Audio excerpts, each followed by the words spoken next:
Hello, my spooky friends. My name is Cassie. And I'm Caitlin. And welcome into I'd Survive.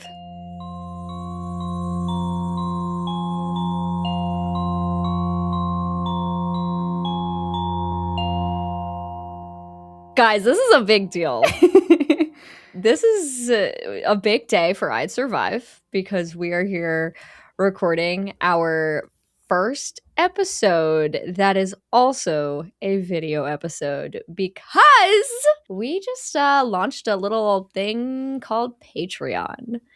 So we will be having video version over there if that's something you're into, and also a bonus episode every month, which what that bonus episode will be is a lot of different things. We have so many ideas, like a ridiculous amount. Yeah, it's kind of insane.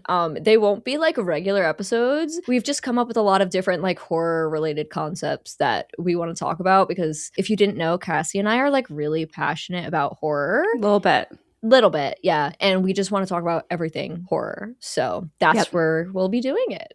And if you're listening to this on Thursday the 12th, the official Patreon launch is going to be tomorrow, Friday the 13th, obviously. Well, yes. But not just Friday the 13th, it's the year anniversary of the podcast. Yeah, I didn't even realize that till today. Like, I knew it, but then I was like, wait, this is our, like, year anniversary episode also. It's perfect. Like, everything's just coming together. Crazy. Why did I think it would be, like, more complicated to explain? But yeah, you're really good at explaining things on the spot. Like, I need something in front of me, so. Thank you. I've practiced quite a lot in my lifetime. I do my best over here. How are you doing? Yep. No, exactly. Yeah. For sure. I'm trying to remember what I even said last time. I'm sure the last time we recorded, I can't remember where I was at, but basically, long story short, I have had just the most unlucky start of the year, and it like is still going, and I think it finally the unlucky streak is finally stopping. I think it is. We have to just accept. No, yeah, I need to. I need to speak that, and like I need to manifest that. I ended up getting a new PC because, yes, and so far so good, except for what just happened. But anyway, fine. No, it's all gonna be good. No, this is the start of the Cassie Karma Disco era. Actually, that's your Twitch name. Well, yes. Well, you're not wrong there. No, I'm not. I'm not, but I probably confused some people. That's okay. Yeah. Have you, in all your chaos, have you watched any horror movies? Absolutely not. Yeah, I didn't think so. And that's valid. Yeah, I've not watched any movies at all. I'm still on the Twin Peaks grind, which, like I said, is like really, really scary. It's interesting because I remember this might have been our last episode. I said this, that the spot where I was at in Twin Peaks, I watched an episode that was the scariest thing I've ever seen in my life. Oh my God. Yeah, I remember this. Yeah. And then I know a lot of people feel the same way, but I also think that there's a lot of like people who don't.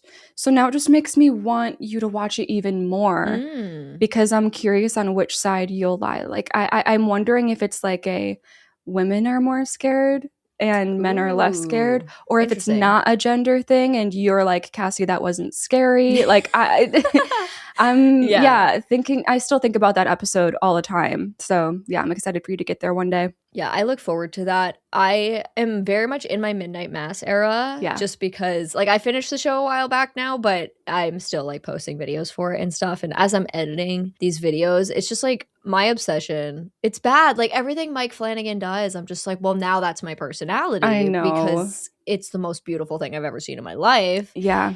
And the more I'm like studying this show and like looking over my own reactions and everything, like the more in depth and obsessed I'm becoming with the show. Yep. But I think it's deserved because it's perfection. Outside of Midnight Mass, I also watched Child's Play 2. Okay. It's been so long for me since I've watched that one, if I ever even have, because I know I've seen Child's Play and I know I've seen just so many pieces of the rest of the franchise over the years. So what was that like? I like Child's Play 2 better than Child's Play 1. Really? Yes. And that's not a knock on 1 in any way, shape, or form. Child's Play 2 is just like, it leans into some really fun stuff. And I'll just say like one of the major settings, like right from the start of the movie, is like a toy factory, which, you know, is just incredible. And it was making me think of, if anyone knows the video game Poppy's Playtime, I was like, oh, Poppy's Playtime was watching this movie and going, yes, we're making this video game. Yeah. It just was like, wow, a lot of mascot horror that we see today feels like it could have come from this movie. Yeah. Just the way that it's done. Child's Play 2, so fun. Loved it. Amazing. I'll probably watch along. I want to watch along on, like, shout out to Caitlin's Patreon. She has full-length versions of her movie reaction. We're not doing that. But, like, for real, I want to rewatch Friday the 13th 2 with you on there, and now I want to rewatch Child's Play. I think I've seen it. The toy, but there's also a toy factory in the first, or is it just the second? I think it's just the store in the first, in the factory in the second. Okay, then I think I definitely have memories of the second one, but I need to do a rewatch. Yeah. Super fun. Can't wait to continue that franchise. But before I do, I need to talk about a movie that we're going to cover today, which I am so excited to dive into this episode because I'm certainly not an expert on Salem's Lot, but I did read the book and then watch the 1979 movie and the recent one, which the year was escaping me, but it's within the past 5 years. There is one other version that I haven't watched, but it's not as like highly regarded as these two. Yeah. So I'm just really excited because some people might have caught it in a episode of the past few weeks. I was like, oh yeah, I finished Salem's Lot, and you were like, oh, I know nothing about that, and I was like, interesting. No, yeah. I'm so excited for this episode because it's Stephen King. Well, yes. Love Stephen King. But like usually with Stephen King, I know a certain vibe or like to each project, book, movie, whatever. But for this one, I don't know anything. Like I literally thought this was one of his non-horror. Wait, you don't know anything about this? No, not a single thing. Like I don't know if like we're like Salem's Lot is like a baseball field. Like oh wow. Okay. Like I'm going in the most blind ever, which is just like rare for Stephen King. This is this is interesting, and this is making me go, what? Caitlin, those aren't words. This is making me decide to pull some stuff from my movie background because I thought you knew things that I guess you don't. So I'll pull those for the end because there's one really fun fact, but you can't know now until the end. But the funny thing is when I went to read the book, I was kind of in the same boat. Not like I knew it was a horror and I knew it was one of his biggest, but I didn't know anything about it.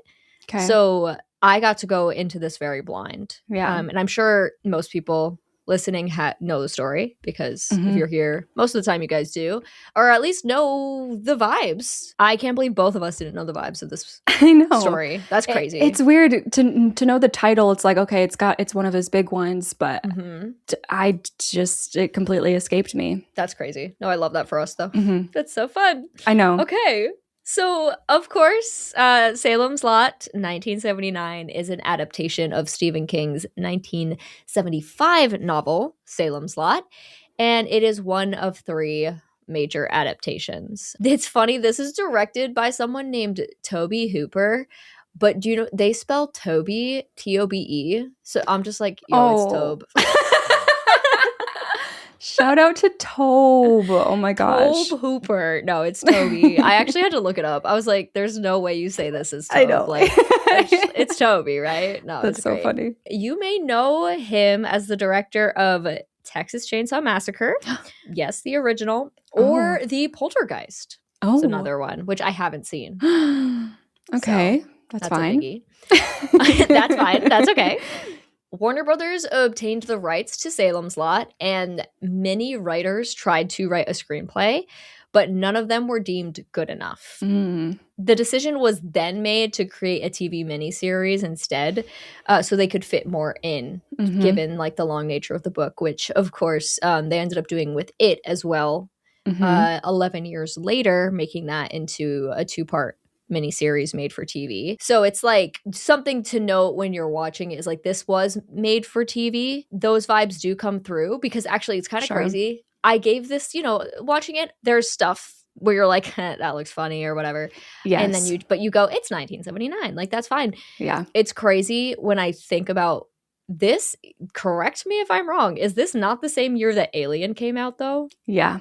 Yeah. So Alien blows my mind. Like, exactly. It's so crazy what they pulled off in so early on. Exactly. No, to me, that movie does not look like 79. No. This looks like 79. Got it. Yeah. It's amazing regardless. Yeah. And then there's the note that I'm going to pull and save for later because it is very interesting and something I think you'll appreciate, but it very much gets into what the story is. So, oh my God. I'm so excited.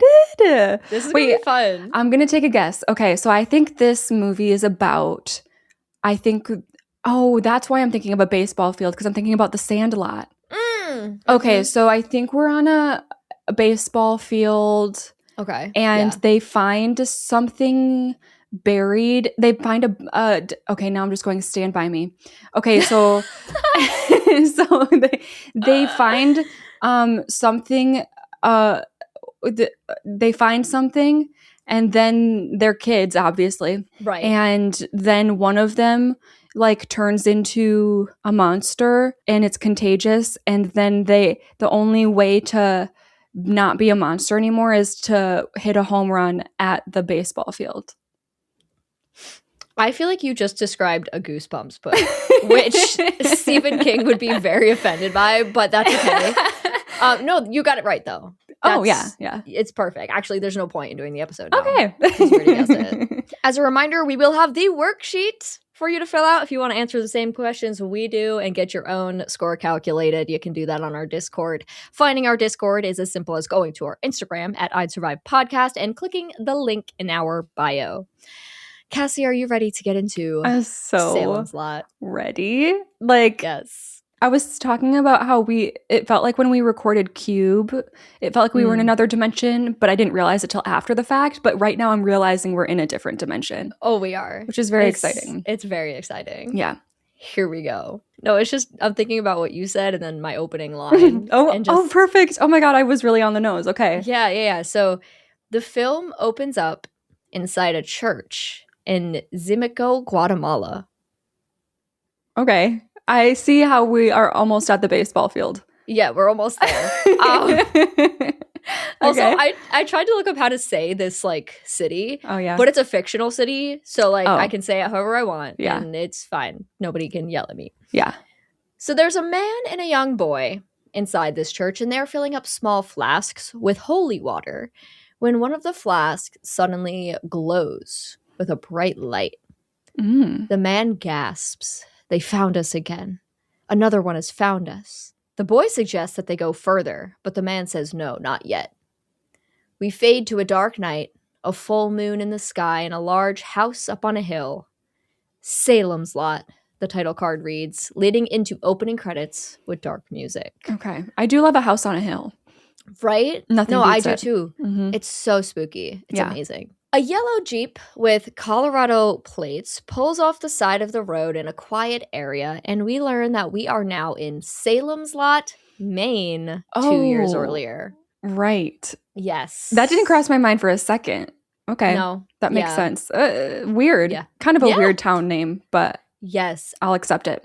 You want to know a fun fact that I didn't know till I read the book? Yeah. Salem's Lot is actually short for Jerusalem's Lot. Oh, yeah. Which is actually the name of the town, but everyone in the town just calls it Salem's Lot. Oh, interesting. Yes. And of course, we are in Maine because it's Stephen King and everything is in Maine. Mm-hmm. And it is 2 years earlier. Mm-hmm. So a man named Ben Mears gets out of the car and he looks up in awe. It's that rundown house on the hill. As Ben looks the house over, a man in a black suit and a hat walks out the front door and gets in his car. As he drives by Ben, he really stares him down. And I'm talking like he drives by, but his head is just like, the road does not matter to him. He's just like full, all the way turned around, looking at Ben as he drives by. Mm-hmm. It's kind of wild. But anyway, Ben heads into town and he goes straight to Crockett Realty because he needs a place to stay while he's here in Salem's Lot. So Ben tells Mr. Crockett that he's looking to rent a furnished space in town for about 6 months. And Mr. Crockett says that he can't think of anything that's available at the moment. I can. Oh, can you? There's Can a little house on a hill somewhere. Yeah. Well, that's exactly what Ben asks. He's Mhm. like, what about the house on the hill? The Marston house, Crockett says. Ben wants to know if that house is available. But Crockett tells him that, funnily enough, that house had been vacant for years, like 20 years, and he only just sold it. Oh. He suggests that Ben try Eva Miller's boarding house, and Ben says he remembers where it is, and off he goes. Okay. That mysterious man in the suit, well, he's watching Ben leave from a nearby building. And the building he's in is labeled as Barlow and Straker Fine Antiques. It says to look out for a grand opening coming soon. Exciting. I love an antique store. Right? I need to go to more of them. Yeah. Like, I will not be buying anything, but I will be looking at everything. Yeah. You know? It's window shopping. Exactly. Yeah. It's so fun. Mr. Crockett heads on over to this building to speak with the man in the suit, a man who we now learn is named Mr. Straker. Crockett compliments Straker on what he's done with the place, transforming it from the previous doctor's office to this new shop. And then he asks him, about Mr. Barlow. What's going on with Mr. Barlow? Well, Straker informs him that Mr. Barlow will be arriving shortly within the coming days.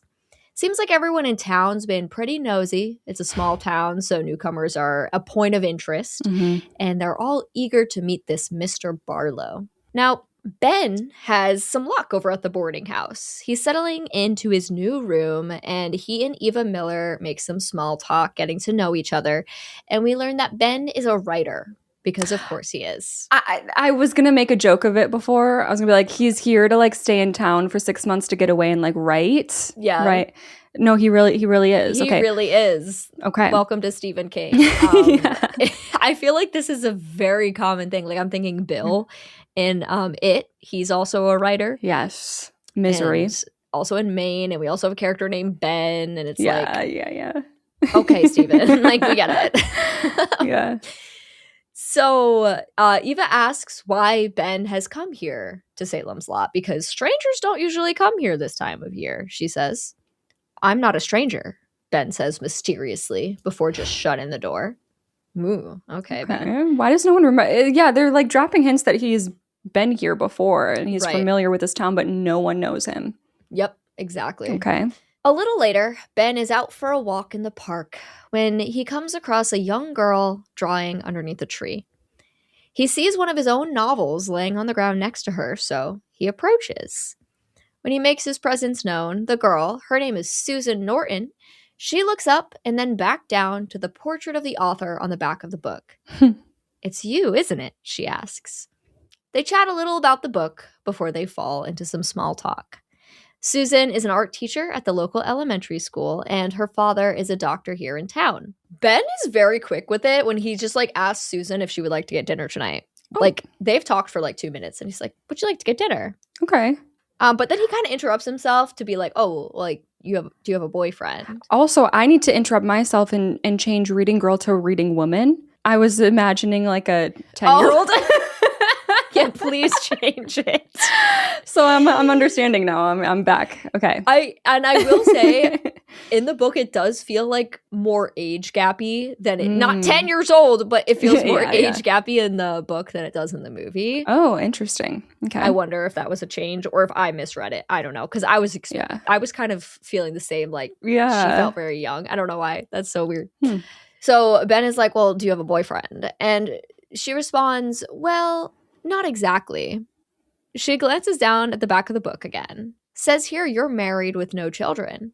Still married? Still no children? She died, Ben says. Oh. I got no children. So it's settled then. They're going to get dinner tonight. Okay, so I would not. So if someone says, what was her exact response? She was like, it's complicated. I got not that. Exactly. Not exactly. Like it's complicated vibes. Yeah. No, thank you. I'll stay away from you then. Mm-hmm. And then if their wife recently died, I guess I would need to know more. I would need to know more. Like how recent, how did she die? Maybe this is her hometown. No, it's funny because I don't know if this is a, translation and pacing, but this scene is so funny because it's just like, "Hi, Yeah. Hi, let's go out for dinner. Okay, like maybe, honestly, I feel like people used to be more like this. Yeah. In the past. Imagine. We should try it. Just you're gonna go out and you're just gonna be like, hey, you're gonna find a man by a tree. Okay. And then you're gonna be like, hey, I see that you're reading a book. I didn't write that, but I like books too. Would you like to go out to dinner? And I bet there's a good 80% chance if they're single, it's like, okay. No, I really think this could still work today, but just no one does it. Yeah. We're just scared of humans now, which is valid. Yeah. Which is valid. Maybe we wouldn't survive because we're asking random men to go to dinner. I don't know. Yeah. So back at the realty office, which the entire script I wrote reality office. It's the realty office. My bad. Yeah. We learn that Mr. Crockett, he's got a little something going on with his secretary, Bonnie. T. Oh, I know. As they're heading out for the night, she's like, see you tomorrow and tomorrow night. Crockett's like, you're absolutely sure? Bonnie assures that her husband has to do both a pickup and delivery tomorrow night. Guess he's a trucker, so he'll be away. And I literally wrote, so T, and you already said T. Yeah. So yes, we've got the T. Oh, and also T, a drunkard named Weasel is sitting nearby, and he's watching this exchange happen. So like, oh my gosh, he sees it all. Yeah, bro, you could blackmail. Right? It's blackmail time. It really might come back around. It might. So the town sheriff pulls up and approaches Weasel, taking the bottle from his hands. You out here spying, Weasel? He asks. Cully put you up to it? Cully is Bonnie's husband. Oh. So it seems like it's a little, people are kind of aware of some things going on. The sheriff doesn't really care. He just wants Weasel to keep an eye on that new author in town and let him know if he sees anything of interest.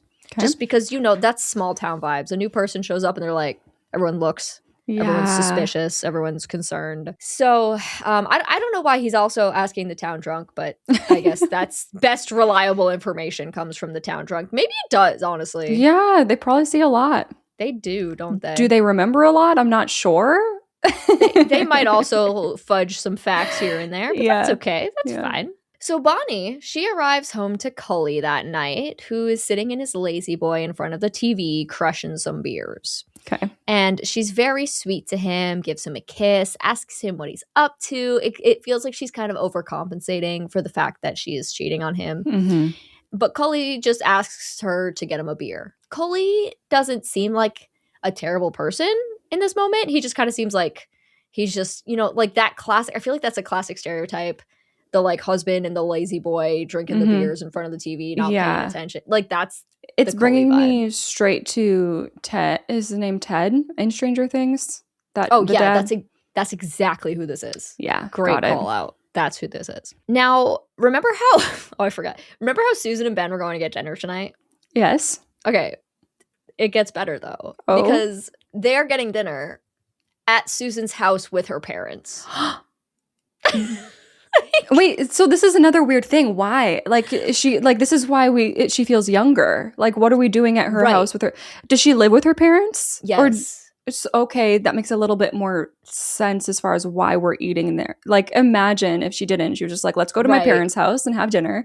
Yeah. But this is still crazy. Like, you guys can go to a restaurant. Exactly. Like, this, I, again, don't know if it's times or... Yeah. Also, it's the book has more buildup than the movie, or it just is what it is. But it's just funny to me that they're like, oh my god, let's go on a date. Here are my parents. Yeah, that's so crazy. Whoa. Okay.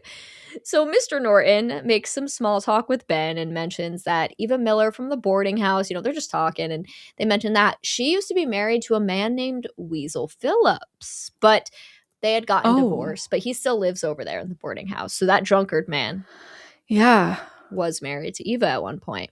Interesting. And while Ben's over at the Nortons for dinner, back at the boarding house, Weasel is in Ben's room. And he is looking at the pages in his typewriter. trying to like, Oh, 'cause, no. I yeah, would rather have you, I don't know, go through like my whole photo yeah, album, go through my yeah, text messages. Like, please stay away hmm, from the premature writing. It's really embarrassing. right. And I think it's funny because the sheriff was like, keep an eye on him. So Weasel was like, She's like, oh, so okay. break into his room. Okay, I get Yeah. it. Okay. But while Weasel's in there, Eva walks in and she's like, what are you doing in here? And she like pulls Weasel back, and she also snatches the page in the process. And she may Mm-hmm. be yelling at Weasel, but she's not opposed to like taking a little look-see-loo herself. Mm-hmm. And the page says something about a boy and a house. The house was a monument to evil, sitting there all these years, holding the essence of evil in its smoldering bones, Eva reads aloud. They are very quick to connect these words to the Marston Of house. course. The Marston house, too, is worth noting that, like, the whole idea with it in the book is that it's, like, up on the hill and you can see it from anywhere in town. Wherever you are, you look up and Cool. there's the Marston house, which they do a pretty decent job of actually representing in this movie. Okay. So back at the Nortons, Ben and Susan are heading out after dinner. They are sharing some, goodbyes on the doorstep with her parents. And as they walk away, Susan says to Ben, well, they liked you. Your father, maybe, Ben responds. Susan assures her that her mother doesn't really like anyone, except Okay. for Ned Tebbets. Who's he? Ben asks. Someone I've been seeing, Susan replies, getting into the passenger seat of Ben's car. Okay. So she just on the first night with anyone, they just meet the parents, Yeah. and then the parents are like, I don't know about this one. Okay, I Yeah. like you. Like they're just Yeah. not even in the scene. Were the parents just immediately fine with like a new man just sitting down at the table, or were they kind of like, so who is this now? Mr. Norton seemed like chill. We jump right to the end of the dinner. Like that's when we show up. Yeah. So we don't see the initial meeting. And Mr. Norton seems chill. Mrs. Norton is very like standoffish the whole time. Okay. Which I don't blame her because what's happening? Like this man is here. Oh my God. But Susan and Ben drive around getting to know each other, talking about their pasts, when Ben eventually is like, so, like, where are we going? Because I guess they're just out for a drive. Mm-hmm. Well, Susan starts, there's the Dell, the movies in Bangor, and then there's the lake. Oh. Ben asks her where she wants to go. Susan stares read the room. Yeah, right? Susan stares at him, oh, so longingly. Let's go to the lake, she says. And the dramatic music like kicks in, and it's like, ooh, they're going to the lake. Like, what are they going to do at the lake? There's like some fun soap opera energy to this so far, and that's so up my alley. I'm having a lot of fun. Yes, I'm so glad because I had a lot of fun with this script, yeah, and this movie, and I like whenever I get like whenever I write the scripts, I just like suddenly love the movies. I know most of the time, it just makes you like excited, appreciate about them. It. Yeah. To the lake they go, and they sit under a tree, and there's some more small talk that's kind of lovey-dovey and flirty. Yes, it leads to them kissing, and we cut away, but we can assume some more went down there. Okay. The next day, Mr. Crockett meets with Mr. Straker at the antique shop. Mr. Straker has a request. He needs Mr. Crockett to have 2 movers take a truck down to the Portland docks tonight to pick up a valuable piece of furniture and bring it to the house. Put it down in the cellar, and there's one more part to this strange request. He needs 4 padlocks to be left in the cellar, and when the men leave, they must lock all the doors to the house. Okay, so no. So if someone requested that of me, I'd be like, what are you, like, are we human trafficking? Like, what the fuck are you doing? Right. You know? There's a weird energy between Crockett and Straker because, like, Crockett, like, obviously sold the house to Straker. Yeah. Why he feels the need to do more beyond that? Not really sure. Right. Like, what? I did wonder, but whatever, Yeah. Exactly. Straker will be out of town tonight, but he'll be back in the morning, and he thanks Crockett for helping him out. Mm-hmm. We're going to make a quick little stop to the town school where the kids are in rehearsal, and the play seems to be some kind of history of Jerusalem's Lot. Mm-hmm. Ben Mears tiptoes from the back of the auditorium and sits down with the adult that is overseeing the rehearsal. This man, Mr. Jason Burke, is an old teacher of Ben's, and when Ben introduces himself, Burke seems to remember him fondly. He's Cute. even read some of his books. They decide they're going to meet up and chat later after rehearsal. Okay, well, it's nice someone remembers him. Right? It's weird that no one does because he became a successful writer. So you'd think Right. they'd be like, oh my God, it's our hometown writer. Right. That's what you would expect. Yeah. You know where we haven't had a chance to hang out yet? The house. The town cemetery. Dang it. Oh, that's good enough. Yeah. Yeah. I'll take that. So let's go for a little walk. So a man at the cemetery, his name is Mike Ryerson. He's the groundskeeper, and his dog Faithful is always with him. Oh, Beautiful dog. I was excited and then I got scared. Okay. It's fine. It's fine. Okay. So Mike's kind of known for working many jobs in this town. He kind of picks up odd jobs, does whatever he can. And our good friend Coley pulls up to the cemetery in his box truck and jumps out. Coley's got a potential job for Mike if he wants it. Okay. He needs 2 strong backs, as he calls them, for tonight. 2 guys to pick up that package for Mr. Straker at the docks. Mhm. And Mike is like, well, what about you? Are you the second person? Coley grins. I got something else planned for tonight. He's going to murder his wife. He might. He That's where might. my brain goes immediately. Okay. Over at the realty office, Bonnie kisses Cully goodbye for the night. What time do you think you'll get back home, honey? She asks. Cully tells her that he's got a long night ahead, probably sometime after midnight, honestly. Cully turns to Crockett, who is sitting just at his desk across the room, and jokes to him that he better stay away from his wife, and they both laugh. But when Cully leaves, Crockett gives Bonnie a look. Bonnie assures him her husband doesn't suspect a thing. He wouldn't kid like that if he knew, right? Okay. I think he knows. Think he knows? I think he knows the footsteps on He's the... being cheated on yeah. and he's gonna kill his wife tonight. Oh, okay. The remix is out. Like, let's go. So a little meetup is going to happen back over at the cemetery. Mike locks up the cemetery gates, leaving his dog Faithful inside. I'll be back, he tells him. Okay. Ned Tebbets is there as well. He's going to be Mike's second man for the job tonight. So if you don't remember, Ned is that guy that Susan's been seeing. Yep. And lastly, of course, we have Cully, and he rolls up once again in his truck. He asks the 2 men if they're clear on the instructions. They are. He gets out of the truck with his 6-pack of beers. Leave the truck here when you get back, he says. I'll pick it up in the morning. So Ned and Mike head off in the truck to obtain the package. What's this all about, anyway? Ned asks Mike.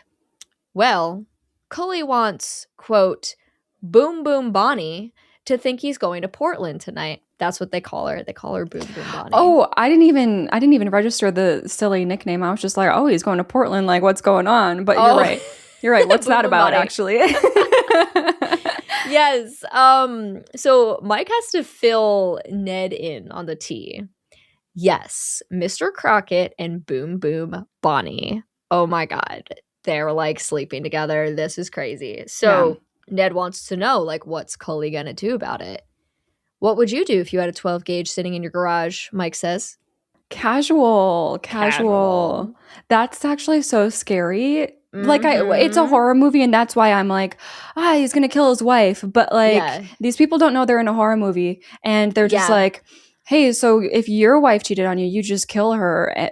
Well, both of them, right? Yeah, it's like, we can joke about it because it's like a 1979 horror movie. Yeah, but it's also like not it's like, funny at the same time, like at all. Yeah. So anyway, Ned and Mike get to Portland and they get this box that they're picking up. It is huge. It's packaged like the animals in Madagascar. Like that's what we're dealing with, a giant wooden crate kind of vibe. And the men are struggling to push this crate onto the back of the truck. And Ned notes that the crate is extremely cold. Mike attributes that to the fact, well, it's been sitting out here. But Ned's like, nah, man. It's like, it's weird. It's weird. Ned wants to open up the crate and see what's in there. But Mike's like, no, really, like, let's just get this thing back to the Marston house. So they get back on the road and start heading back. And on the ride back, Ned shivers. He's like, oh my God, it's so cold in the truck. Shouldn't be, Mike says. It's a warm night.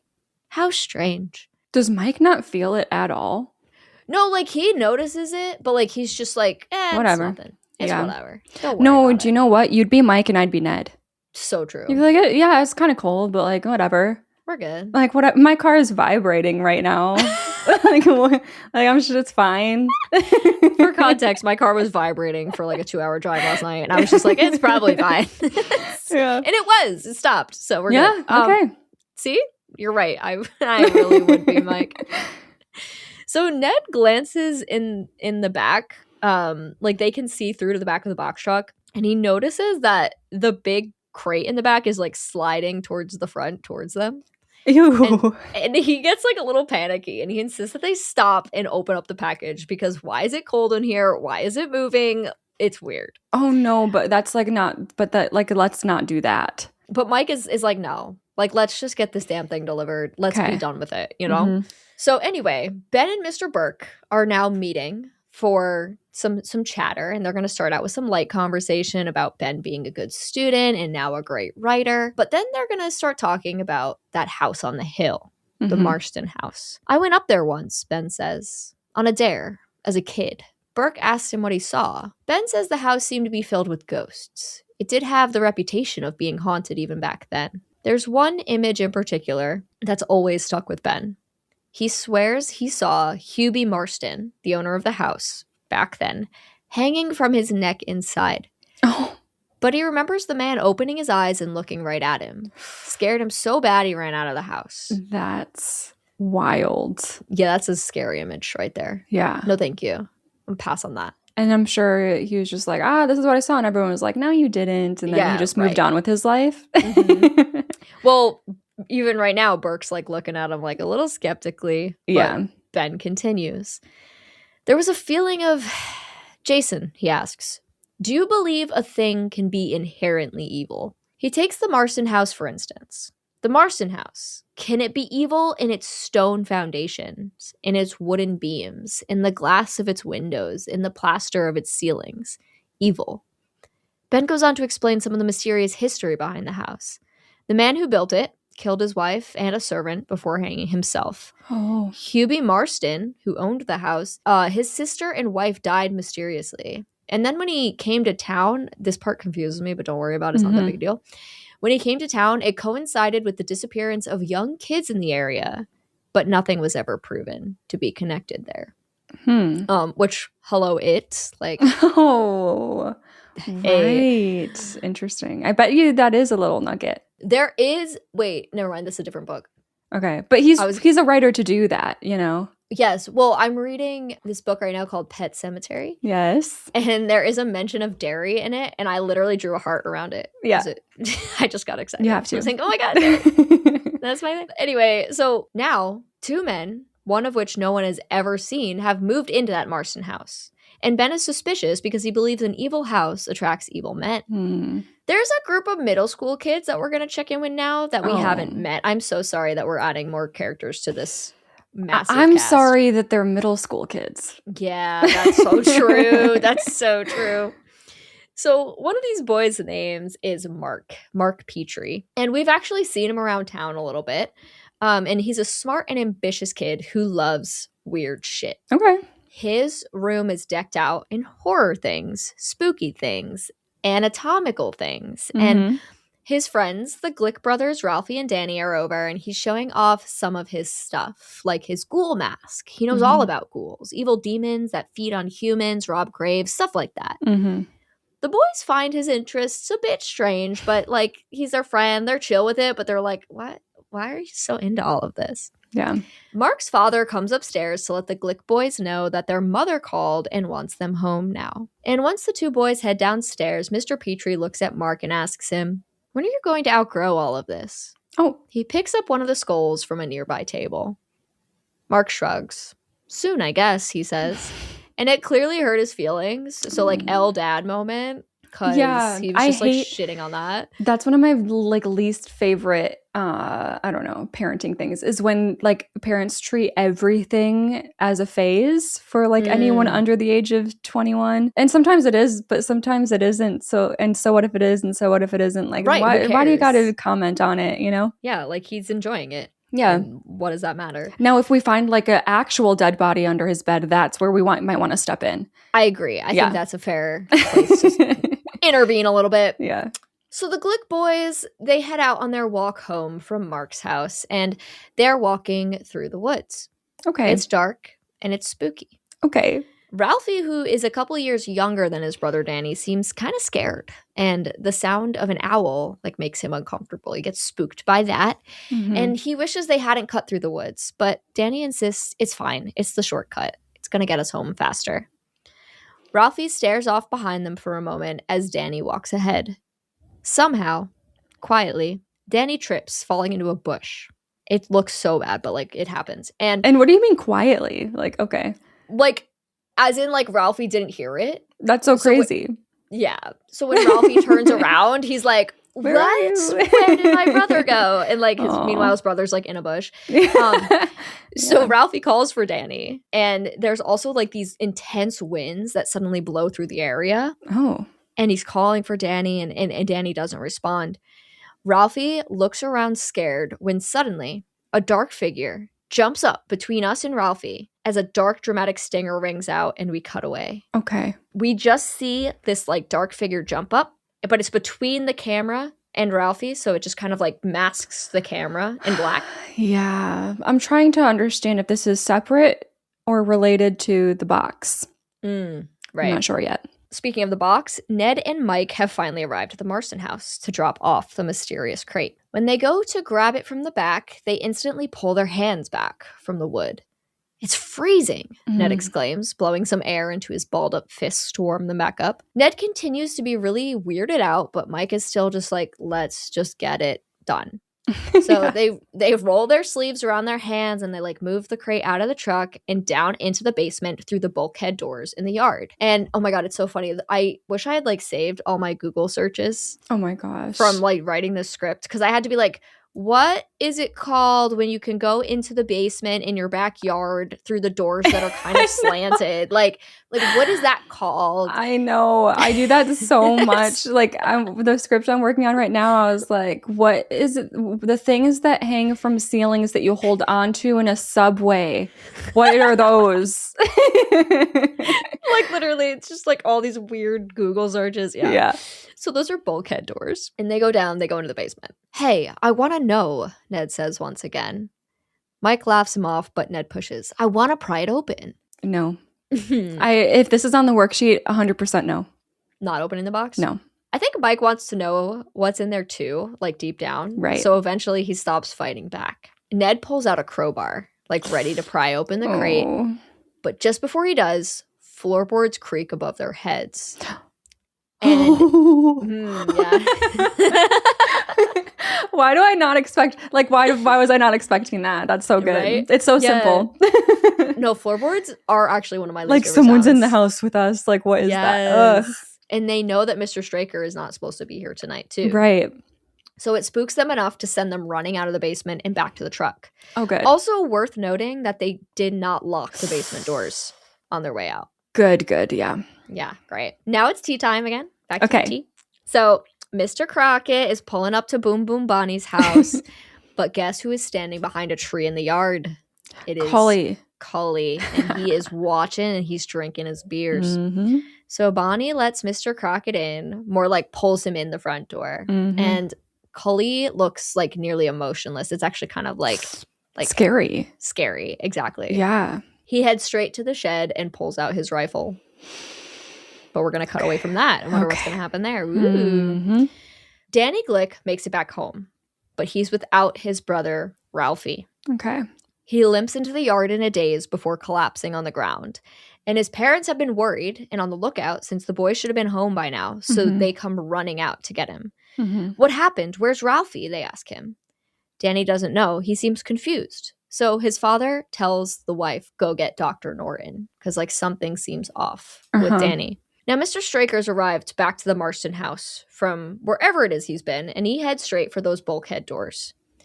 The fact that the door is not locked seems to trouble him a bit, but nevertheless, he's going to head back to his trunk and pull out a sizable something wrapped in black plastic. Okay. He goes ahead, he brings that with him down into the basement. When he gets down there, we can see that the crate, it looks like it's exploded. Like literally there are pieces everywhere. Just wood, like not what was inside it, just wooden it's pieces. Just splintered wood everywhere. Okay. But he doesn't seem bothered by this. Okay. He doesn't. He places the plastic package on a counter and unwraps it. Inside is the body of little Ralphie Glick. Stryker looks quite pleased with himself. Yeah. Whoa. Okay, so related but not to the box situation. Related but not. Yes. And also, I have to wonder, do you know if Stephen King has brothers? I do not know. I'd be curious to know, because I feel like there's always like little brother trauma happening in his books. Wait, you're right. Oh my God, Bill and Georgie. Yeah. Now I need to look this up. He has a brother named David King. Is David younger than him? Older. He is the younger brother. Oh, okay. And he was adopted. David was? Mm-hmm. Okay, interesting.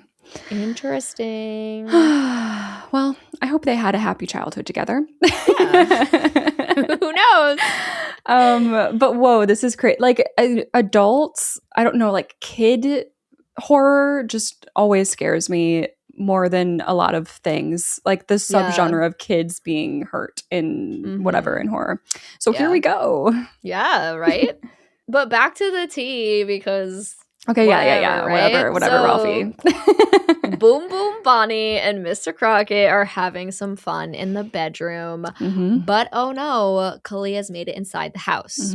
I mean, it is his own house. So he's got his rifle and he's making his way downtown toward their giggles. When he reaches the door to the bedroom, he listens in on their chatter for a moment. But then he bursts through the door with a, well.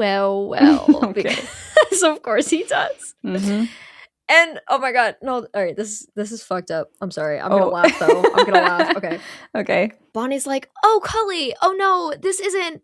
He broke in and tried to rape me." Oh my God! I'm like, wow, throwing that man down the drain immediately. And obviously, it goes deeper than that. Screaming that, but Jesus Christ. And I don't know if Cully is just having fun here or if he actually believes her, because he's like, oh, a rapist, really? Oh, no, he knows. And Crockett tries to speak, but Cully screams, shut up, rapist. It's like the way they be throwing this word around in the scene is crazy. Yeah.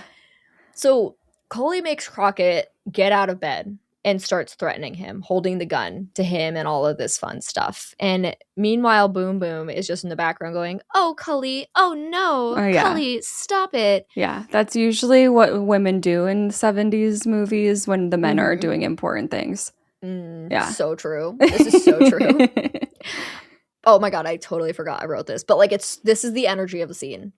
Hate to say it, given the context, but I swear to God, this turns into a situation where Cully kind of feels like the dad and Bonnie and Crockett seem like the little brother and sister that are like accusing each other of like different things. Yeah. Like, no, he did this. No, she did that. And Cully's there with like the shotgun. I mean, the rifle. Yeah.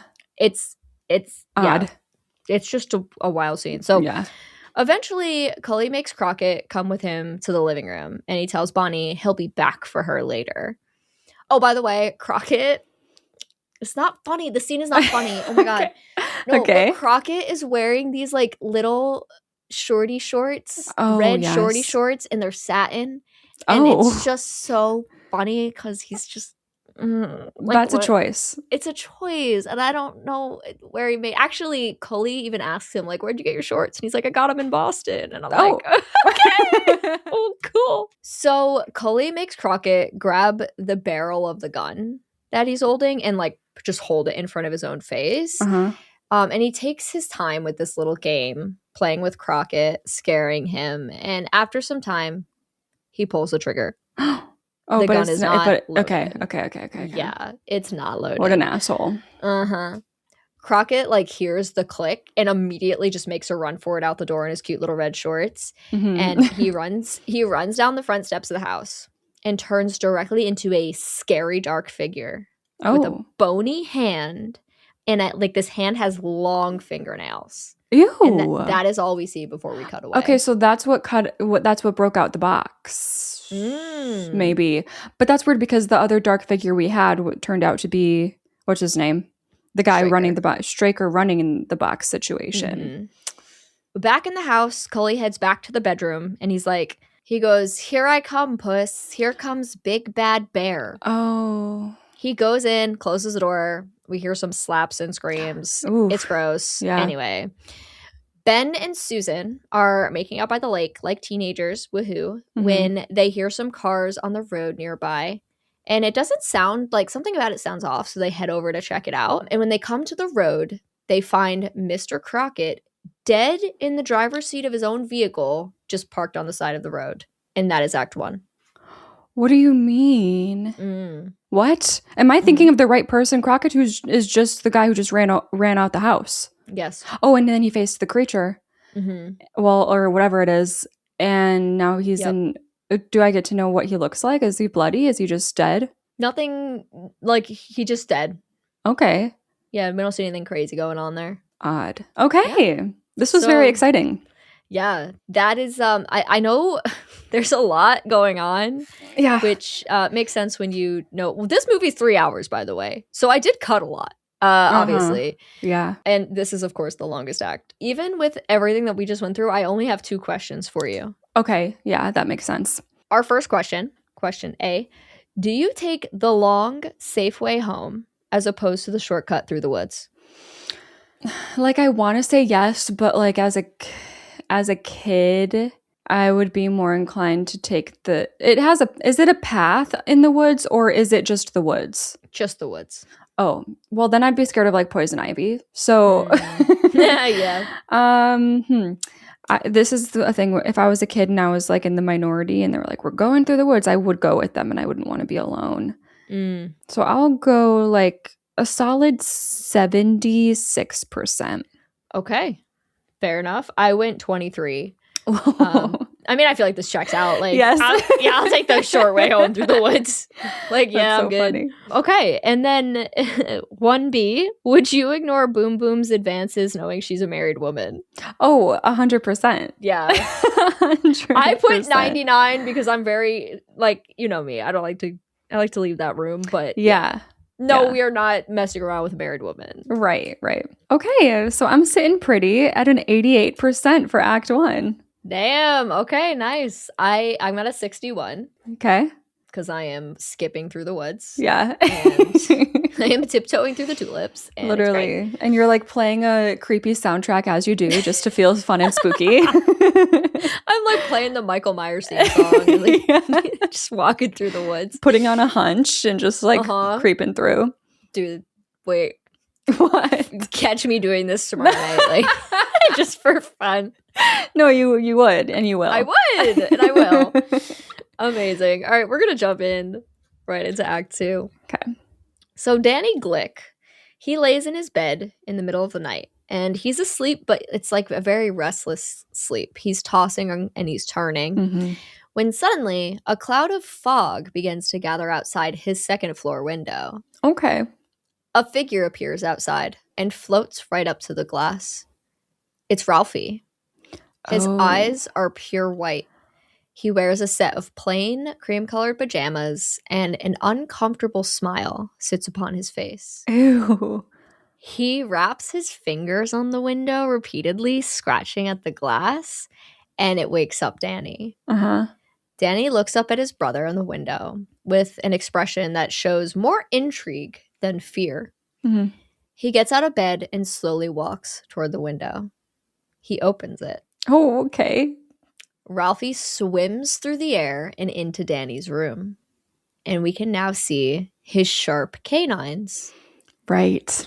Danny seems almost entranced as he simply smiles at his younger brother. And then we fade. I put fade to commercial break because clearly like what we do. It's like the and it fades to black and you're like, okay. And then just opens back up. Do we open back up right where we leave off or? Not in this case. We actually don't. But sometimes we do. I yes. love when that happens. Now, Ben and Susan, of course, called the police upon finding Mr. Crockett's dead body. Yep.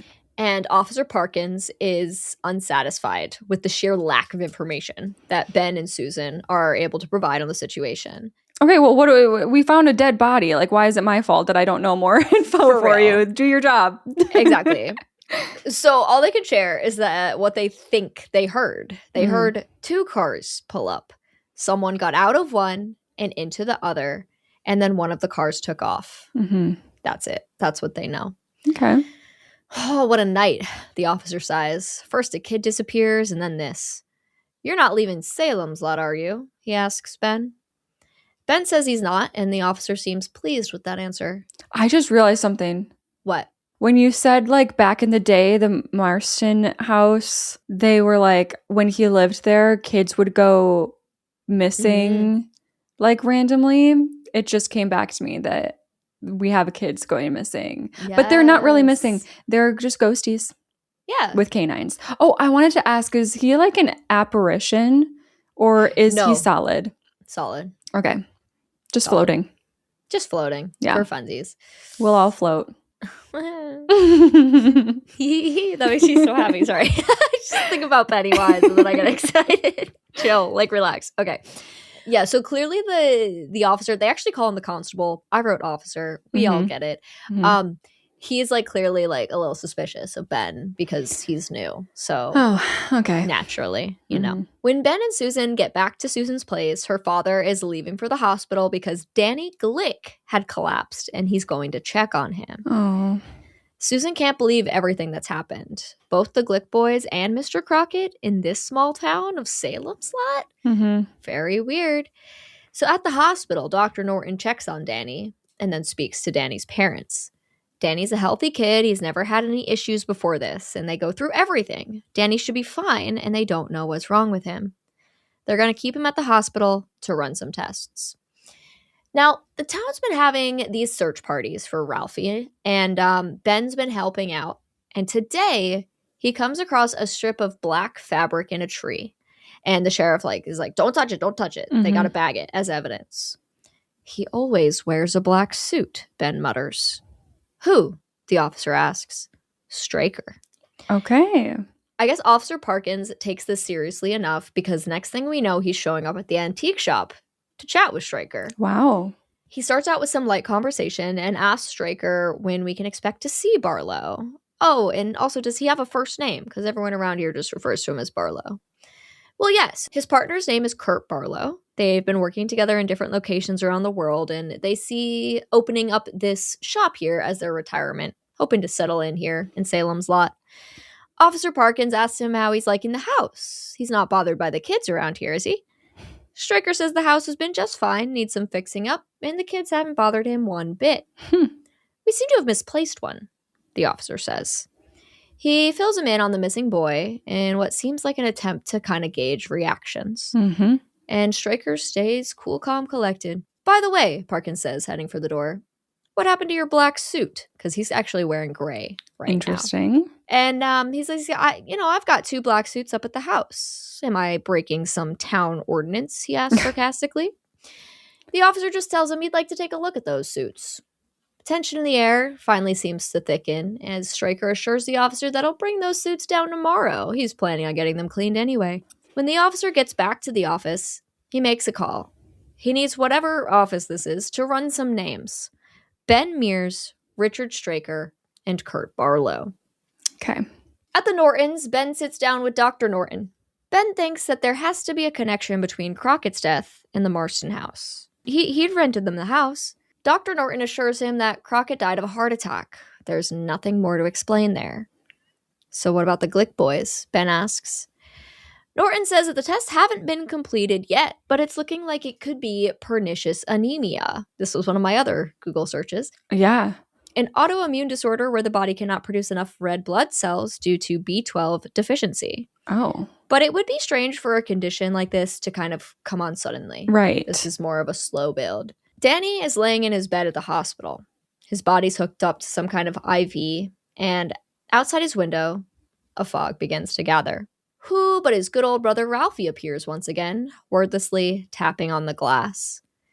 Danny gets out of bed in his trance-like state and heads for the window. And we know he's entranced because, like, on his way to the window, he pulls, like, the IV stand over and, like, the blood shatters on the floor and it does not faze him at all. He opens the window and lets his little brother inside. Ralphie floats across the room and embraces Danny, an evil look upon his face, his eyes completely white. In a quick moment, Ralphie buries his teeth into Danny's neck. And we cut away. He didn't do that before. I mean, we can assume he did that before, but we're now seeing it. We are now seeing it for the first time. Yeah. Okay. Yes. The next morning, a nurse arrives at Danny's room, finding him sprawled across his bed, dead. It's actually, I don't know why they did this, but they had him in like this like absolutely wild position. And it's like, Also, they don't check on their patients overnight. Hello? I know, right? It's like, whatever. It's fine. He's probably fine. Oh my God. Mr. Straker goes ahead and brings his 2 black suits down into town. How do that's so stupid. Like, how does he, what if he has 3? I know. You know what I mean? And then he brings the 2 that aren't tarnished, you know? You're so right. You know, it's funny. I didn't even think about it. I think because, like, there's a lot you do have to just, like, let go. You know, it's like one of those movies, but you're so right about that. So he takes them to Parkins's office and, you know, he asks him, like, what is this about anyway? He's under suspicion? Well, yes, Parkins said. Straker takes a guess. The disappearance of the boy, because I'm a stranger and a little odd.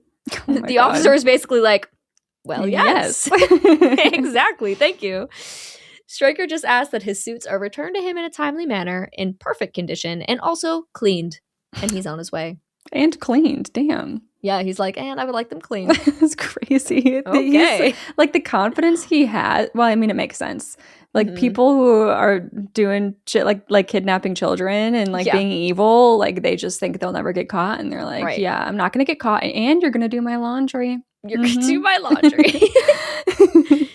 The second that he is out the door, Parkins like jumps up and checks the suit against the strip of fabric found in the woods. And we unfortunately do not see what conclusion he comes to here. We're just going to like cut away. Okay.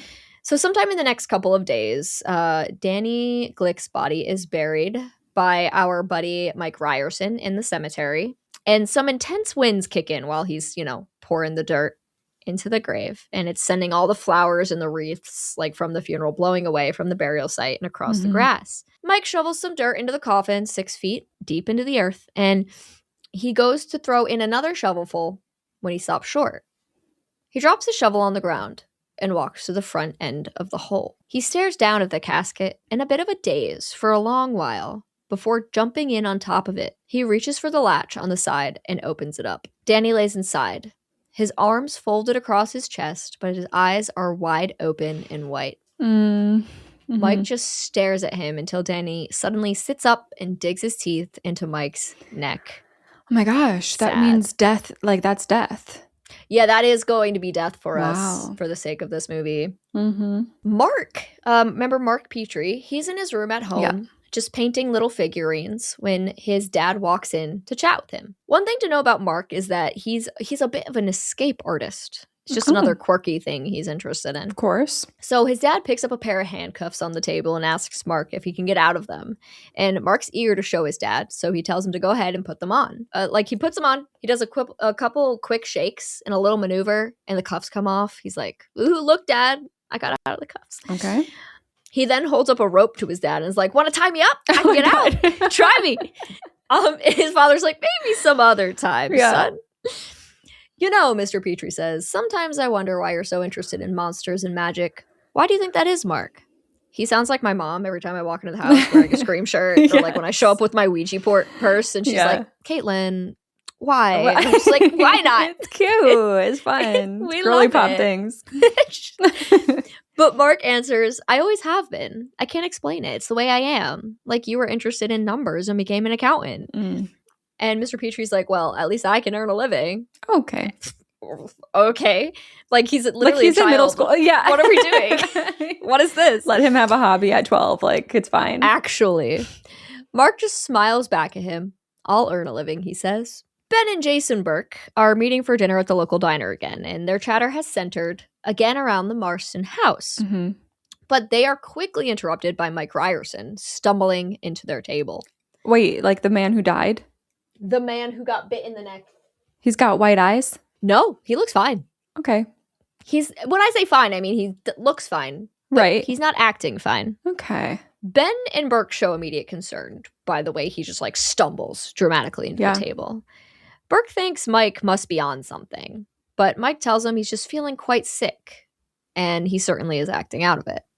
He thinks he fell asleep in the cemetery sometime after Danny's funeral. He remembers some singing, a feeling of drowning, and eyes, bright and scary. Mm-hmm.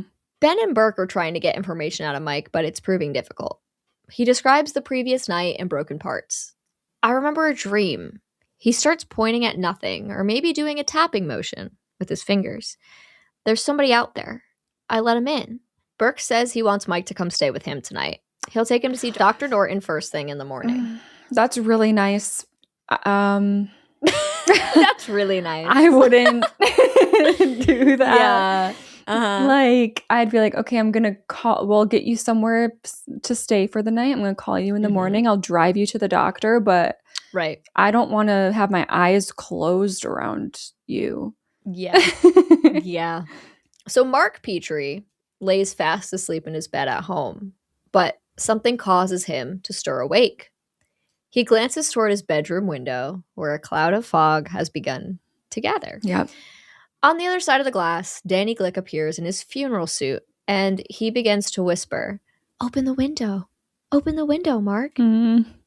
Mark gets out of bed and begins to walk to the window, his eyes transfixed on Danny. Right. Danny continues to tap on the glass, asking Mark to open the window. "I'm your friend," he says to Mark. Slowly, Mark reaches for the window, and he starts to turn the latch, but something stops him. He turns away from Danny, and his eyes fall upon a cross across the room. He grabs it, coming back to the window with the cross outstretched in front of him. Oh. "Go away," Mark screams. Danny begins to flinch and wince, covering his eyes before eventually retreating. Mark continues to clutch the cross as he gets back into bed, tears running down his face. Oh. Yeah. That's so traumatizing. Yeah, just a little bit. Also, that's interesting that he could break out of that. Right. So Burke has taken Mike in for the night, like we talked about. Yeah. And he's got a guest room for him to stay in. He comes into the room with some night clothes for him to sleep in.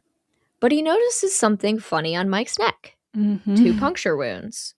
He asks Mike where those came from, but of course Mike doesn't remember.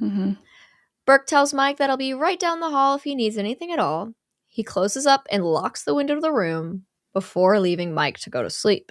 Just after 4 a.m. that night, Eva Miller knocks frantically on Ben's door telling him he's got a call from Burke, and Burke sounds very upset. Oh, God. Ben takes the call. We don't hear Burke's side of the call, but we can gather that he's asked Ben to come see him at his home immediately and to bring with him a crucifix. Oh my God. That's like just the fact that he knows. Because I feel like we're in a time where someone wouldn't be like, come over and bring the crucifix. Right? You know? So it's just like, wow, they're like on it. Okay, good for them. They are on it. Ben doesn't have one of those, so he asks Eva Miller if she has anything. If she has anything he can bring. And naturally she's kind of like, what? Okay. But she gives him something. I think it's like rosaries or something like that he can bring. So Ben goes over to Burke's, and Burke just leads him straight to the guest room. They go inside and see Mike sleeping in bed. And Ben's like, okay. Yeah. He's sleeping. We're good. Like, everything's fine. But Burke's like, no. The window's open. I closed it and locked it last night. And he also points out a single spot of blood on Mike's shirt. Oh. Ben leans down to wake up Mike, but Mike's arm falls limp off the bed. And Ben notes that he doesn't have a pulse, though he looks very healthy and alive. Oh. The marks on his neck have also disappeared. What the hell? Burke and Ben have a chat in the kitchen about what this means and what they're going to do about it. Ben's like, could he have died of a virus or something? Burke urges him to put 2 and 2 together. The window, the marks on his neck, and apparently Burke heard him invite someone into the room that night. Oh, well. Yeah, there's that too. I guess that's like a little detail that we should probably bring up now. Yeah. So Ben's like, all right, fine. But we can't just go around telling people this, right? They're going to think we're crazy. Yes. So Ben's like, first, let's play it cool. We're going to call Dr. Norton. We're going to call the police. We're going to let them sort it out. Mm-hmm. And we'll just stay back. We'll probably get yelled at again for not having enough information. Yeah, right? This is going to be annoying for Ben, too. Like, they're going to be like, oh, Ben, you were there to help out. Again. Yeah. So they do. They let the cops do their thing, and they take the body away. And before Dr. Norton leaves the scene, Burke and Ben ask him if he's seen anything else strange like this lately, and Dr. Norton says he hasn't. It seems that they decided they want to let Dr. Norton in on what they're thinking. Burke starts asking him if he believes in ghosts, witches, wizards, werewolves. Dr. Norton laughs. Of course he doesn't. Mm-hmm. Vampires, Ben adds. Burke invites Dr. Norton inside. He needs to share something with him, and he's hoping he'll help them out, assuming he doesn't just come to the conclusion that they're insane. Mm-hmm. So we don't actually see that conversation, but we know that it's happening. Okay. The next day is a big day in town because it is the grand opening of the antique shop. Everyone's got to stop in. Everyone's got to see what this is all about. So Mark and his mother are looking at a piece to get Mr. Petrie for his birthday next week when Ben walks in. Ben is looking at like a spoon or something when Straker walks over to chat with him about it. Spoon chatter turns to life chatter, where Ben tells Straker that his aunt used to work up at the Marston house years ago, and he was always so curious about the place. Huh. Ben mentions the things we learned earlier, like the terrible things that have happened in connection with the house, and then asks Straker the same question he had asked Burke. Do you believe evil can be inherent in a house? Straker just kind of laughs and is like, yes, you're the writer, aren't you? Ben says that he is, and he's writing about the Marston house. Straker presumes that Ben would like to come visit the house, and as soon as Barlow arrives, he's more than welcome to come on by. That night, Ben heads back to his room, and he's just vibing, and out of nowhere... Oh my god, right. This is so random. Okay. So, Ben heads back to his room, and he, walks in, and then, somebody, jumps out, and it's Ned Tebbets, and he, punches him in the face. Oh. For, trying to steal his girl. Right. And Ben ends up in the hospital. Oh, wow. From getting punched. Yes, he has a little bit of a concussion. So wow. He's going to have to spend the night there. Is that the last we see of Ned? No. Okay. That'd be really funny. That was it. All right, bye. And at the hospital, of course, Dr. Norton is there. And this is where we learn that he did not buy a single thing that Burke and Ben had tried to tell him during that conversation. Yeah. And that is Act 2. Okay. Wow. Yeah. It seems like I don't know what genre of horror you would call this yet, but we do seem to be leaning into elements of vampire horror, which is very exciting because I love a vampire, and I'm surprised I didn't know anything about this one. Yeah. Yeah. Yeah. I'm still holding that fact back. Okay. So I was about to be like, all right, Act 3. Why was I about to move on? No, I have only 4 questions for you in Act 2, believe it or not. Out of context. I don't know why I just read my question out of context. It just sounds so fun. Okay. Just forget the movie for a second. Okay. 2A. This is just I'm imagining you call me and I'm like, hello, and then you say this. Okay. Your younger missing sibling is floating outside your window. Do you keep the window locked? I would say, Caitlin, will keep your window locked. Caitlin, what? Are you okay? I'd be like, is Ryan okay? Is he chilling? Okay, wait. Now read it again. Your younger missing sibling is floating outside your window. Do you keep the window locked? Could you see the eyes being completely white through the window? Yeah, also they are floating, so there's that. Yeah, but I would think maybe it's just they're I'm like, wow, ghosts are real. This is the spirit of my sibling, coming to visit me. This is crazy. But if the eyes are white, then I'm going to be like, oh, it's a demon. Yes, you can see the eyes. The interesting thing is the eyes, sometimes they're white, sometimes they're yellow. I don't know why, but yeah, you do see that. The difficult thing here, it's kind of when we fall into paranormal, it's if you get pulled into that. But then again, Mark was able to break out of it. And the only thing I can go off of right now as far as Mark is he's very in tune with these creepy things that exist in the world, and I feel like I am as well. Right. So I'm going to like lean more toward the ability to not be pulled in. But yeah, I don't think I would. I would probably like run if I was in the house with other people. I'd go like be like, Mom, look. Mom. Yeah. So I'm gonna say, how likely am I to not? I'll go 68.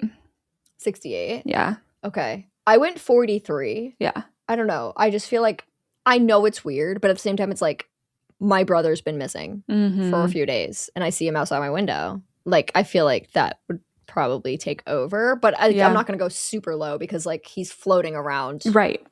And that's kind of strange. Right. So, you know, we should take that into account. 2B, you're looking for odd jobs. Do you avoid accepting that open spot at the cemetery? I think I kind of have fun working in a cemetery. Really? I think it's morbid because it's like literal, these are real people, like real dead people. But I do fear I've watched too much Buffy the Vampire Slayer. And I would just pretend to be a vampire slayer. And I'd be like, okay, I wouldn't want to work there a lot.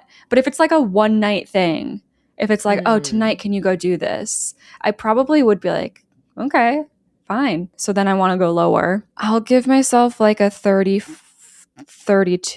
Interesting. I gave myself a 98. Wow. Because, like, I always find cemeteries interesting when I'm just, like, walking through one. But I just, like, I don't handle death well. Like, that's just a big part of me. Like, I hate like, it freaks me the fuck out to, like, no end. I don't think I could work with death in any way, shape, or form. Oh, wow. So I'm like, I'm good. Interesting. This one we kind of talked about already. 2C, your friend appears sick and out of it. Do you let them go home alone? Yeah. Yep. Like, when you phrase it that way, it sounds crazy, but I would like not want them overnight with me, given what's happening in the town. And I believe in spooky things and what they saw last night. I'd be like, I'd be spooked. Yeah. So I would do everything I can to help them, but not let them sleep in my, like, I don't want to be unconscious around them. Like, I'm scared. I'm kind of like that in general with a lot of people. Like, I have a high threshold of like who's allowed to sleep in my house, that like I have a real, like, I'm not comfortable with a lot of people. So yeah. Okay. So then I would say 92. Okay. Yeah. We kind of flip-flopped these two questions because I put 34. You're so kind. I don't know. I think it's not me being kind, it's me being naive and being like, everything's fine.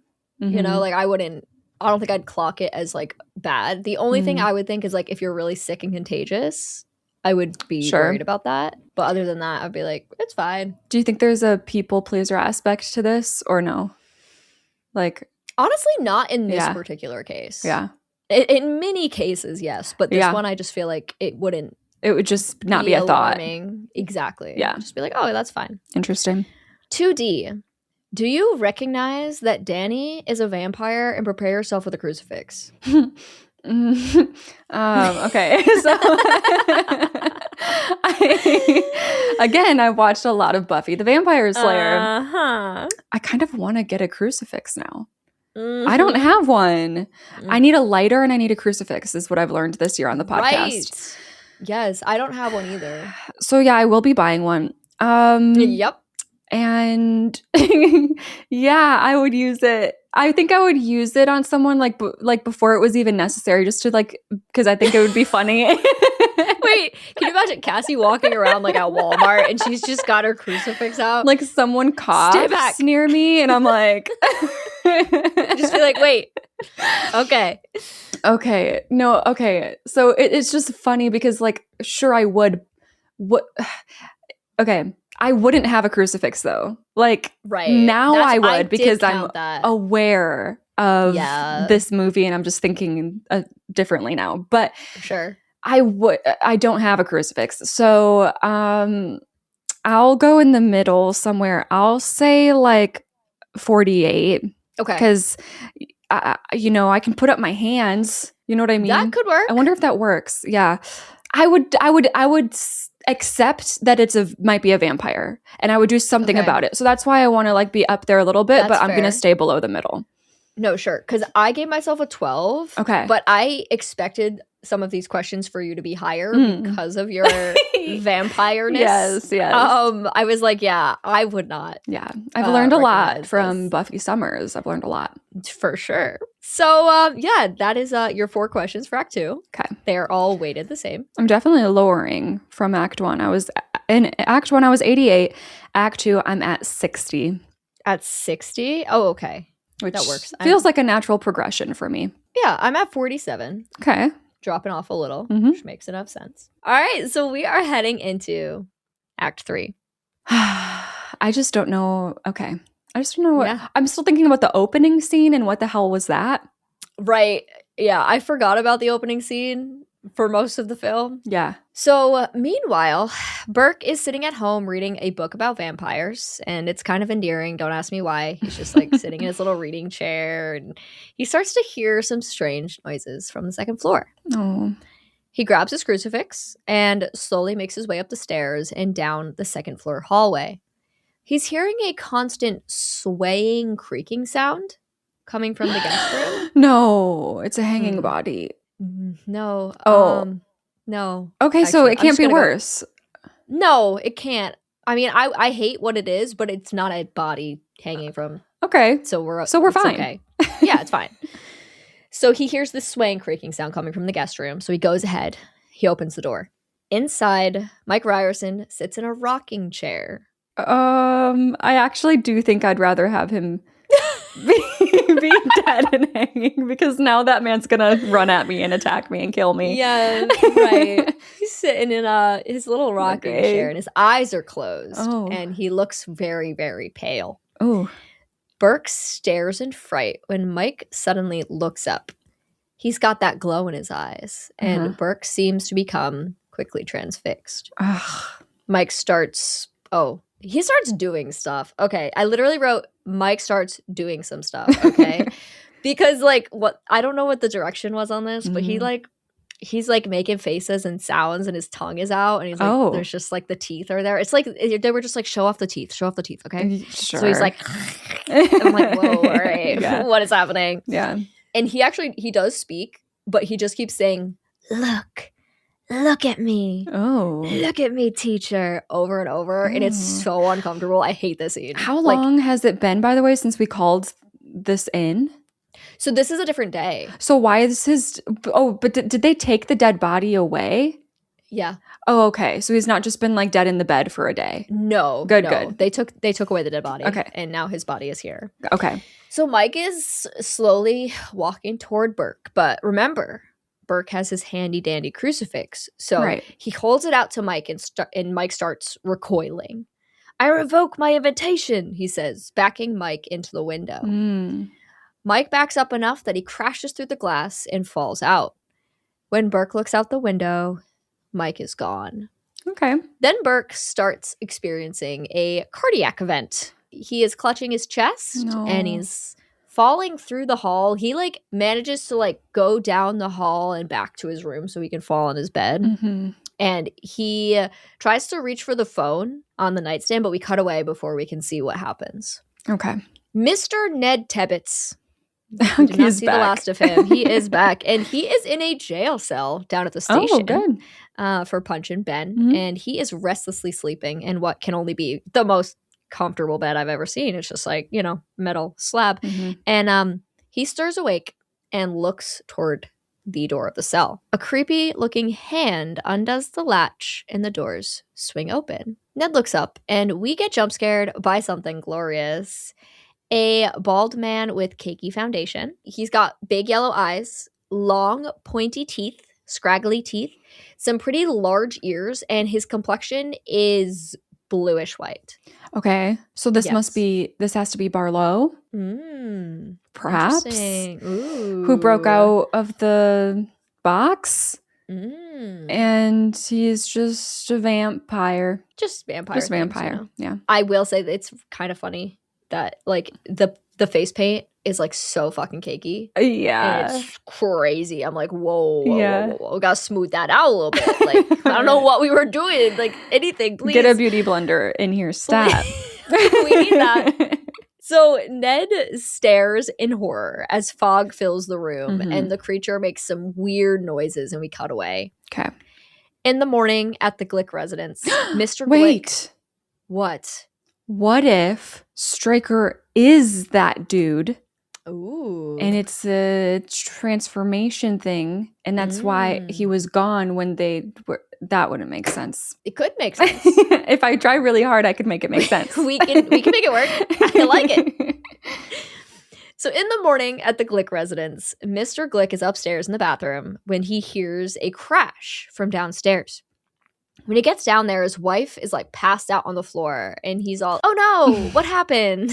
And she's actually awake, but she is a little delirious. She just says she's feeling weak and Mr. Glick wants to take her to see Dr. Norton, but she's like, nah, I'm good, bro. Oh God. I got to the part of the script where I was a little delusional.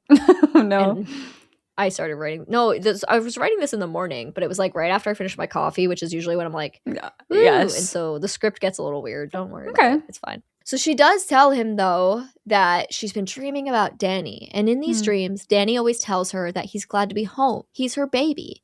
And she seems to love those dreams, understandably. Well, Ben is checking out of the hospital now, and Susan comes to see him, but she has news. Ned Tebbets died last night.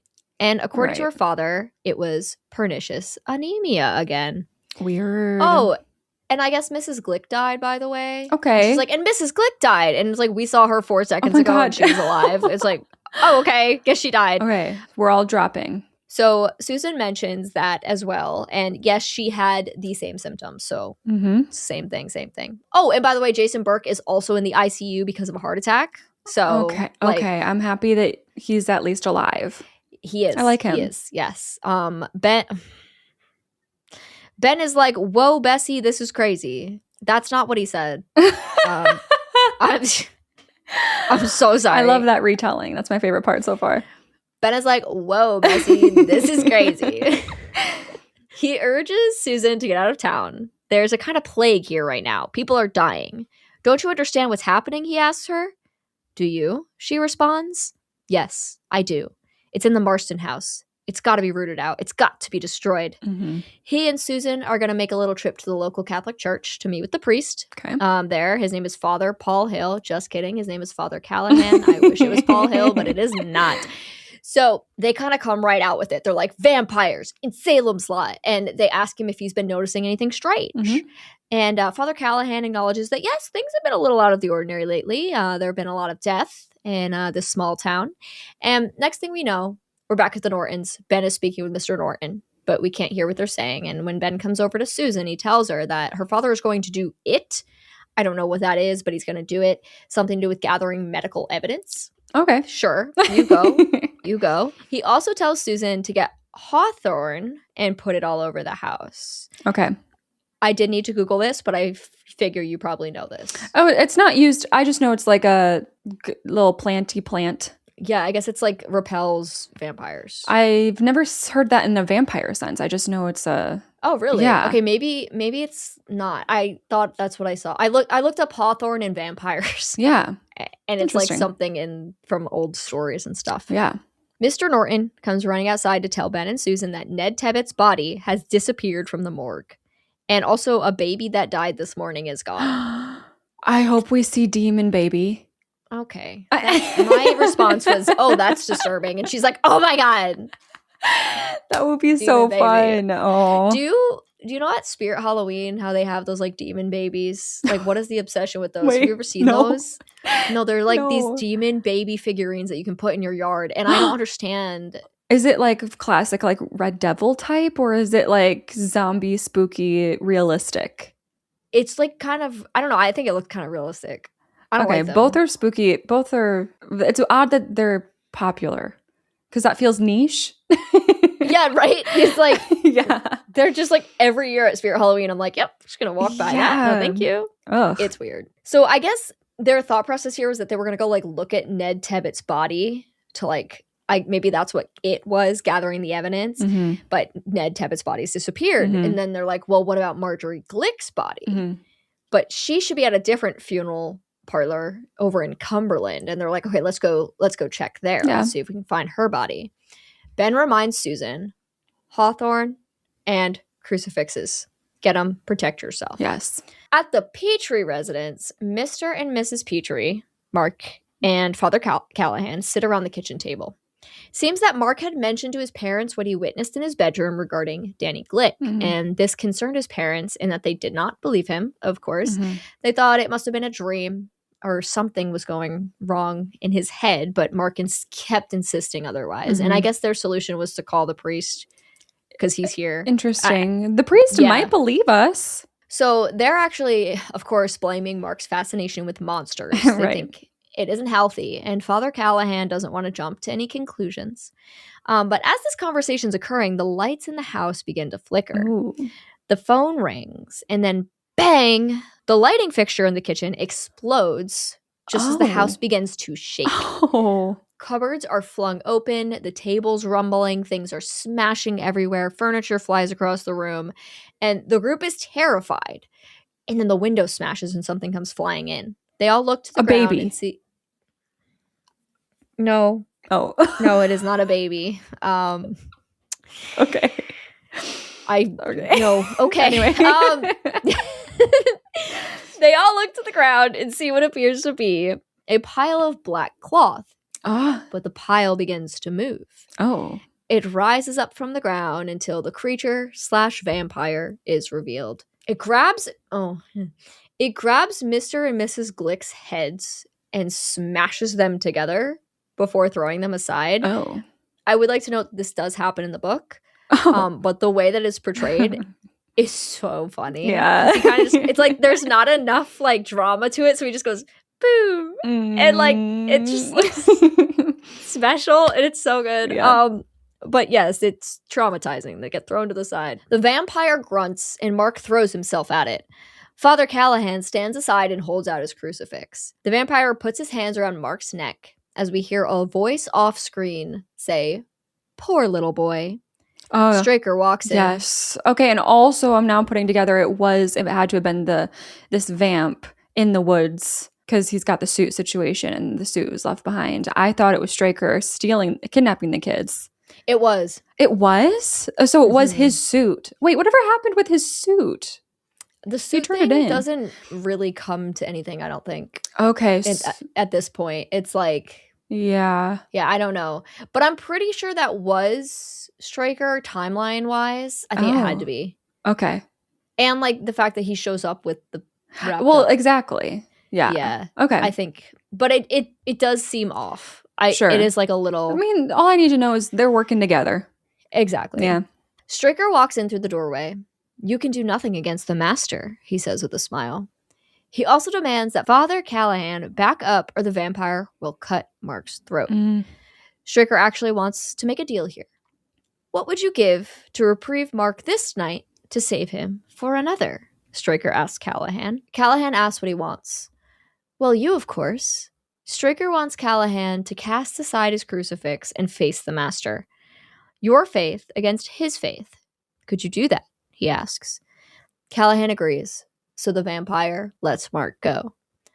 Mark notes that his parents are in fact dead and tells the vampire that he will kill him and then runs away. Okay. Now it's time for Callahan's part of the bargain. Straker tells him to toss the cross aside, and he doesn't. The master takes a few slow steps towards Callahan before reaching out and crushing the crucifix in Callahan's hands, throwing it to the ground. Well, do we have holy water? Wait, remember that holy water? Right. I don't think we have that. Dang it. I was confused by this part because I thought the crucifix held power against the vampire, but I literally found this on Reddit. Wait, can I do my theory? Yes, please do. I think just because he's so old and he's probably an older vamp, he's powerful and he's gotten immune. I'm not laughing at that. I thought you meant Father Callahan was so old. I was like, Father Callahan is so old that he can't even wield power. He just can't. No, the vamp. No, so apparently the way that it's supposed to work is that because he loses his faith in the cross in that moment. That it's not the crucifix itself, it's like the faith driven through. So he loses his faith. Oh, I like that. That's really cool. I think that is cool, but I was so confused. I was like, wait, Yeah. he just touched it though. Like, how's that work? Yeah. But it's cool. Ben and Norton have made it to the funeral parlor where Marjorie Glick's body resides. Dr. Norton looks over the body and notes that it seems to be in the same condition that Mike's was. No surface lividity and no signs of rigor. Dr. Norton goes into the next room to make a call to his family, just wants to check in on them. And Ben stays in the room with the body, making a cross out of popsicle sticks, which he then blesses. And not popsicle sticks, but the doctor, what? Yes. That, but they're popsicle sticks. Yep. So, while Ben is in the middle of his blessing, he notices that the body under the sheet has begun to move. Mrs. Glick sits up and the sheet slides off her face. Ben frantically calls for Bill. Oh, that's Mr. Norton's name. Mm-hmm. Where are you, Danny, darling? Mrs. Glick says as she gets up from the gurney. Her eyes are yellow, her teeth are sharp, and she begins to growl as she locks onto Ben. Dr. Norton finally returns and sees what is unfolding. Ben approaches Mrs. Glick with his popsicle stick cross, which is seeming to be effective enough. He closes in on Marjorie, gets close enough, and presses the cross against her forehead. It sizzles and burns. Marjorie screams out in pain and backs away before disappearing before our eyes. And her screams fade like away. poof? She, basically, her opacity got turned down. Okay, a fade. Basically. Yes, she fades away. We love a little fade out. Yes. So on the way back to town, Ben tells Dr. Norton that he called a friend of his on the West Coast, someone familiar with the occult, and his advice was to get Barlow during the day before sunset, drive a stake through his heart while he's asleep in his coffin. Norton asks about Straker. Well, Straker's human. He's mortal. He's just been serving as a guard for Barlow. We can kill him any way we would kill a human. Okay. They make it back to the Norton residence, and Ben is pleased to see that Susan has hung up the hawthorn around the outside. Mm-hmm. He fills Susan in on everything that they experience and then tells her that she needs to leave town in the morning with her mother, her and anyone else she can manage to persuade. Because the reality is that anyone who doesn't may very well join the ranks of the vampires. Over the next couple of sequences, we learn that one of the officers at the station and Eva Miller had suspicious dreams the night before and are feeling tired today. Oof. Everyone is getting got. Yeah. So Susan decides, before she leaves, I guess, she's going to take a drive by the Marston house. Well, let's not do that. No, but why wouldn't we do that? Because we want to live. No, we got to drive by the Marston house first. You know what I mean? Okay. So, of course, right when she drives by, she sees Mark Petrie sneaking around in the yard with a stake in his hand. And this worries her, so she goes ahead and she follows him. Okay. Naturally. So she catches up just in time to see Mark go down into the basement via the bulkhead doors. Oh my God. She follows him down. What is he doing? I know. The basement is quiet and eerie, and when she gets down inside, a large gust of wind blows through. It closes the bulkhead doors behind her, and the door into the home creaks open, slowly, almost inviting her inside. Susan accepts the invitation and enters. The house is extremely decrepit, absolutely uninhabitable. Thick dirt and dust covers every surface. Any remaining furniture is ripped apart and destroyed. And most of all, it's dark around every corner. Mm-hmm. Susan can hear sounds from around the house, and she calls out for Mark but gets no reply. A breeze of dust enters in through the fireplace, and some rats crawl by. Upstairs, Mark marches around looking for Barlow. He comes across quite a lot of taxidermy, by the way. There's just taxidermy everywhere in this house. At one point, I think one of them opens a drawer, and it's just full of fake eyeballs. Okay. Yeah, it's great. We love that. Yeah. Susan hears the footsteps upstairs, so she follows cautiously, and as she tiptoes down the hall, Mark jumps out at her, the stake raised above his head. And of course, as soon as he sees who it is, he backs off. Susan, what are you doing here? He asks. I followed you in, she replies. Now let's get out of here. He killed my parents, Mark says, with a determined tone. Susan begs him to drop this. He's just a kid. He can't do this. A door opens downstairs. Susan begs Mark to come with her and leave. They'll get Ben and her father and come back, but Mark refuses. More sounds come from somewhere else in the house, accompanied by footsteps and whistling. He's here, Mark yells, barging into a room. Susan listens but only hears silence, so she follows Mark into the room. When she passes through the doorway, Mark's body flops down in front of her, and Straker appears from behind the door. Mm-hmm. He holds out his hand to Susan. Come, he says. Susan just gives in and follows. Is this a trance thing? I don't think so. That's so crazy then. Yeah. I think she's just Scared? like, oh, no. I guess they I got got me. caught. Dead end. Yeah. Oh, man. In a little time jump, Straker ties Mark to a chair in some kind of weird, intricate way. Oh, perfect. Mm-hmm. Yeah, he's going to be That'll fine. hold you until tonight, he says. Uh-huh. Yeah. Mark asks what happened to Susan. I've taken her to where she wished to go, Straker says cryptically. To meet the man she came here to meet. Fade to commercial break. Now, Ben had tried to find Officer Parkins earlier, but he hadn't showed up at the station today, so Ben races over to Parkins' house, where he finds him packing up his car. Okay, fair. Where are you going? Ben asks angrily. Parkins says he and his family are going to South Carolina to see family. Mm-hmm. Ben starts yelling that Barlow needs to be stopped. He's a vampire. He can't just leave. Yeah. Parkins calls him crazy, saying there's no such thing. Wait, do you get the energy that he knows and he's escaping? Yes. Yeah, okay, Yes. okay. That's what I assumed. And now he's acting like, oh, this is just what we are doing this time of year. We're just going down to family. Okay, Nothing. Yeah. So then Ben's like, well, what do you think's happening here? Parkins says he doesn't know. Some kind of craziness. Ben is like, you're the constable here. Yeah, that's not good. Was, he replies. Oh. So you're running, Ben says. Parkins admits it with his whole chest. And since he knows Ben is staying through this madness, he goes ahead and gives him his gun.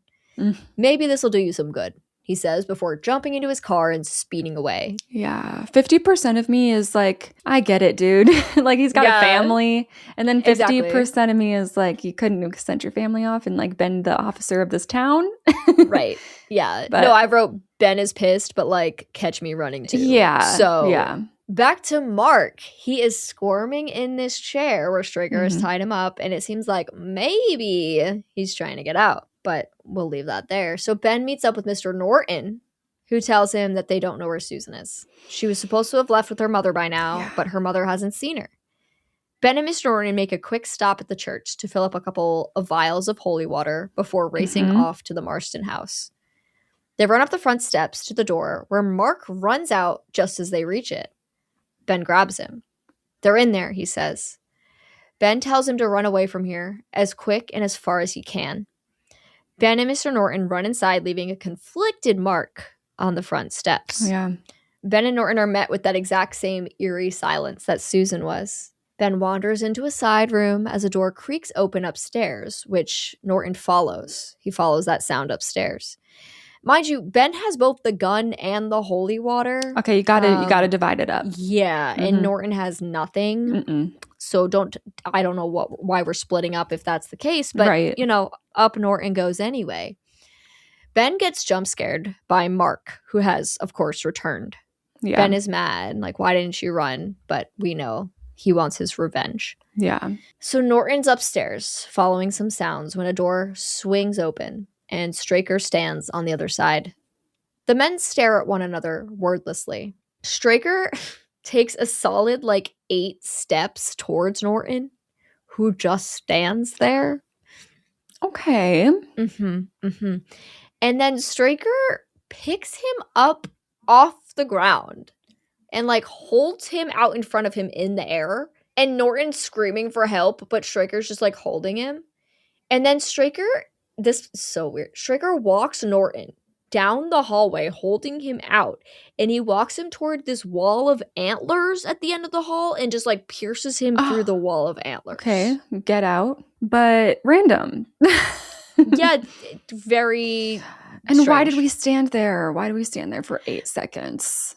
Yeah, if like they say, Straker is human. Yeah. This should not have occurred as it did. Right. Ben and Mark come running at this point, but it's too late. Straker stands at the top of the staircase with a random ass banister in his hand, ready to start swinging, and he starts descending the staircase as Ben pulls out his gun. Ben shoots 1, 2, 3 times. Miss. Oh, jeez. Another 3 shots, the only 3 he has left. Straker stutters and falls slowly into a heap on the stairs. Oh. R.I.P. Straker. Okay. Mm-hmm. So he was just human. Yes. The previous sequence just is really bizarre for some reason. Mm-hmm. It's getting dark now, so Mark runs into the basement. They need to find Barlow. But strangely enough, the stairs are now missing. What do you mean? Like, the staircase from the house into the basement is gone. Did it jump down? So Mark, like, is just running. Like, he runs and he just falls because he's just sprinting. Oh my God. And he just falls into the basement. Yeah. Like, he's fine, he's chill, but like he kind of hurt his ankle, so he's limping. But Ben follows him down there. Mm-hmm. He just jumps down safely. He's got his holy water in hand. Mm-hmm. And they look around the basement. Barlow has to be here somewhere. Mark investigates a locked cubby on the wall. The root cellar, most likely. The air coming from it feels cold. Barlow's got to be behind this door. Yep. So Ben reaches into his bag and grabs a hammer to try and bust the lock. And in the process, he drops his vial of holy water, which smashes on the ground. Yay, Ben! Good job, buddy. No, we wouldn't do that. We wouldn't do that. We would not do that. Yeah. So anyway, he has to bust open the lock regardless. And lo and behold, they find a coffin inside. The coffin, along with many unconscious pale bodies. Oh. Yes. Like every people we know? Like all these, yeah. Yeah. Yeah. I don't think we realize it till like later. It doesn't matter though. Mike and Ned are definitely in there. We have to get him out of here, Ben says. And I honestly don't know why, but they moved the coffin out of the root cellar and into the basement. Okay. For some reason. So Mark notes that the sun has gone down, but they know they've come this far and need to continue. Ben opens up the coffin where they find Barlow laying motionless. They gather around it, and suddenly Barlow awakens and snarls at Mark, locking eyes with him. Mark falls into the trance. "Don't look at him," Ben screams, pushing Mark away to break the gaze. Ben reaches into his bag and pulls out the stake. Barlow tries to sit up and get out, but Ben knocks him back down. He holds the stake over his head and drives it into Barlow's chest. But clearly not quite enough yet. Oof. Barlow keeps fighting back. Not everyone can be Buffy the Vampire Slayer, and that's okay. And that's all right. Ben pulls out the hammer now and starts nailing the stake down over and over and over. It's taking a lot of force, a lot of energy, a lot of scuffle happening. And Mark watches dumbstruck from across the room. And in the background, we can see that those bodies in the root cellar have come to life and are starting to crawl out. Ew, yeah. And I wrote, in particular, we can see Mike and Ned crawling across the floor. And Mark is completely unaware. Ugh. Eventually, Mark turns around and slams the door shut just in time. Yep. While Ben continues to whack away at that stake. Mark is holding his body against the door. The vampire's pushing back from the other side. Finally, Ben deals the final blow, and Straker ceases moving. Mark manages to jam the door shut and shove a screwdriver or something in the lock to keep it closed. And Ben tells him, "Get out now." Looking back at Barlow's body, it has started deteriorating, melting down to the bone. It kind of looks like they did a time-lapse shot, which is kind of cool, until it's nothing but skeleton. And then it does that, and then the jaw just opens and we cut away. It's so funny. It's so goofy looking. They just have the jaw just drop. It's great. So Ben leaves the house and strikes a match. He lights the house on fire. "Sorry, Susan. Forgive me," he says. Remember, we never found Susan. What the hell? Yeah. Wait, we can take a sec, right? Yeah. To look for her. We didn't. Okay. Well, we didn't. This is one of the major differences between the book and the movie. Oh, weird. Is the way they deal with Susan is very, very different. Huh. But we'll talk a little about that in a second. Yeah. So Mark notes that the wind is blowing toward town. So Ben and Mark hop in the car and drive off. The fire roars and takes over the entirety of Salem's Lot. Every house, every business, gone to the flames. Oh my God. Ben and Mark leave town and pull off to the side of the road. The fire will drive them out of their hiding places, Ben says. "All of them?" Mark asks. "No. It will purify Salem's Lot," Ben replies, "and the others will be on the run, on the hunt." Mark asks, "For us?" Ben confirms his fear. The town burns and burns. Closing in on the basement window of the Marston house, we can hear screams from within. We then fade to Zimico, Guatemala, 2 years later. Okay. Where we are met with a very familiar scene. It is the opening scene of the film, where I didn't realize it till now, which is why I didn't say it, but these two men are Ben and Mark, the older man and the younger man. And they are filling up those vials of holy water and discover that a vampire has discovered them again, as they say. So if you remember, Mark suggests that they go further, but Ben had said not yet, like, let's wait. So Ben and Mark walk back to their home here for the night. They remain cautious as they enter, but the house seems clear. Each of them takes a vial of holy water for safety. Ben wanders into his room, but a figure lays in his bed. It's Susan. I see why they did this then. Yes. For this? Yes. Okay. Yeah. Ben, she calls to him. Ben approaches slowly. Susan's eyes are closed as she speaks to him. I found you. I love you, she says. Ben places his bag on the floor as he approaches the bedside. You were so difficult to find, but we're together now. We'll always be together, she says. We'll always be young. We'll love each other forever. That's his promise. Forever? Ben asks. Forever, Susan says, opening her eyes at last. They are glowing yellow. Ben seems to become immediately caught in her gaze. Kiss me, Susan says. Ben leans toward her slowly, and Susan places a hand on his cheek. Out come her sharp teeth as she leans toward Ben's neck. But Ben has been preparing for this moment. Okay. He holds a stake in his right hand, which has been off screen until this moment. He raises it up and slams it into Susan's chest, and Susan screams out in pain as she goes limp. Okay. Ben holds the stake in her heart as he cries. Yeah. Mark waits for him in the next room over, and Ben comes out and says, there will be others. Mark asks if it's time to go now. It is. They grab a handful of items and leave the house to find somewhere new to hide. Panning through the trees and up to the sky, we land upon a full, bright, white moon. The music crescendos. The end. Okay. Yes. So they're just, why do you think there are gonna be others? Like, unless, because I guess we don't know who's alive still that they know. Yeah. And they're talking about only those people. Like, it's not just random vampires are gonna be after them. It's like the people from the town that they left behind if they survived. Yeah, because, right. Okay. Which I guess the idea is that the town isn't gonna really get all of them. Okay. The reason, so in some ways, the 2024 version of this movie, just side note, I thought like there are a lot of aspects of it that could have worked better for the podcast, but it also is so not the book that I couldn't do it. Yeah. There's like a whole drive-in movie theater thing that goes on in the 2024 one that like doesn't. It's so bad. Like, I'm so sorry. Yeah. It's crazy. So even though this was like a 3-hour movie, I was like, no. I need to do this one. This one is so much better. Yeah. I can't believe I didn't know anything. I just can't believe it. Oh, can I say the thing now? Oh my God. Okay. In my intro, I wrote, this is actually kind of crazy because I was reading the Wikipedia article for 1979 Salem's Lot. And it brings up 3 different projects for which it is the primary influence. One of them I wasn't aware of. The other 2, Buffy the Vampire Slayer. Yep. And Midnight Mass. Of course. Yeah. Of course. So wait, did you write down the third? I didn't, but I can definitely pull it up. I probably don't know it either. Because I feel like as far as vampire stuff, we both know of the same things. 2013 TV series Hannibal. Oh, I've heard of it. Yep. Just haven't watched. So I guess those were like the 3 things that it brought up as like this is what it influenced. Obviously, Midnight Mass, like so very strongly. It makes me upset that some people say like Midnight Mass is a ripoff of Salem's Lot because Midnight Mass is about so much more than vampires. Yeah. So like, shut up.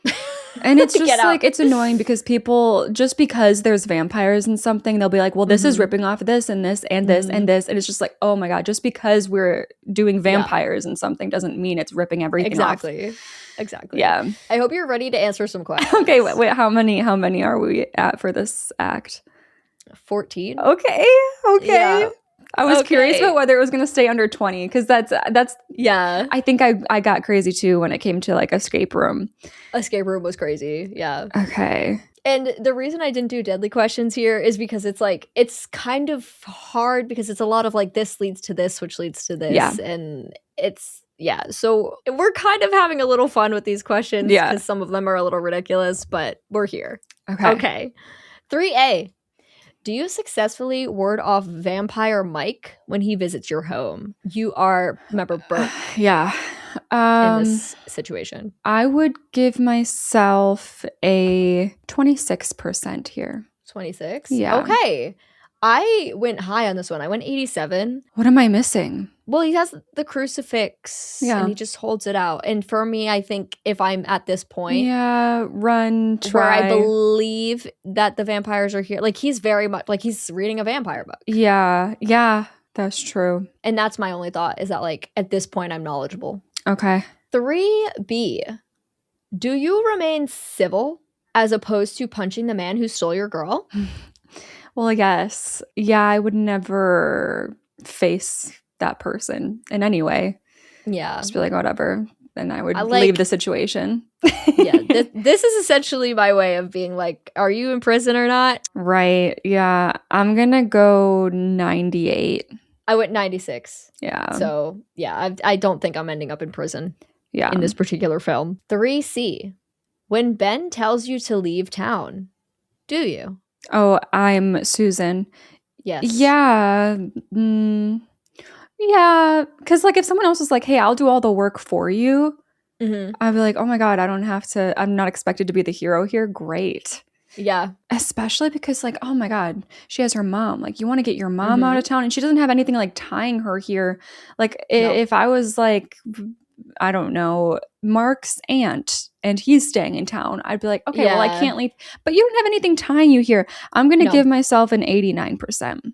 Okay. I gave myself a 93 because it's like, okay, bye. Yeah. Like, I'd probably be running out of this town. Yeah. I don't really see a reason to stay. 3D. Do you cover your home in hawthorn to protect from the vampires? As in, is this something that you would think to do? Oh, okay. So my version would be garlic. Okay.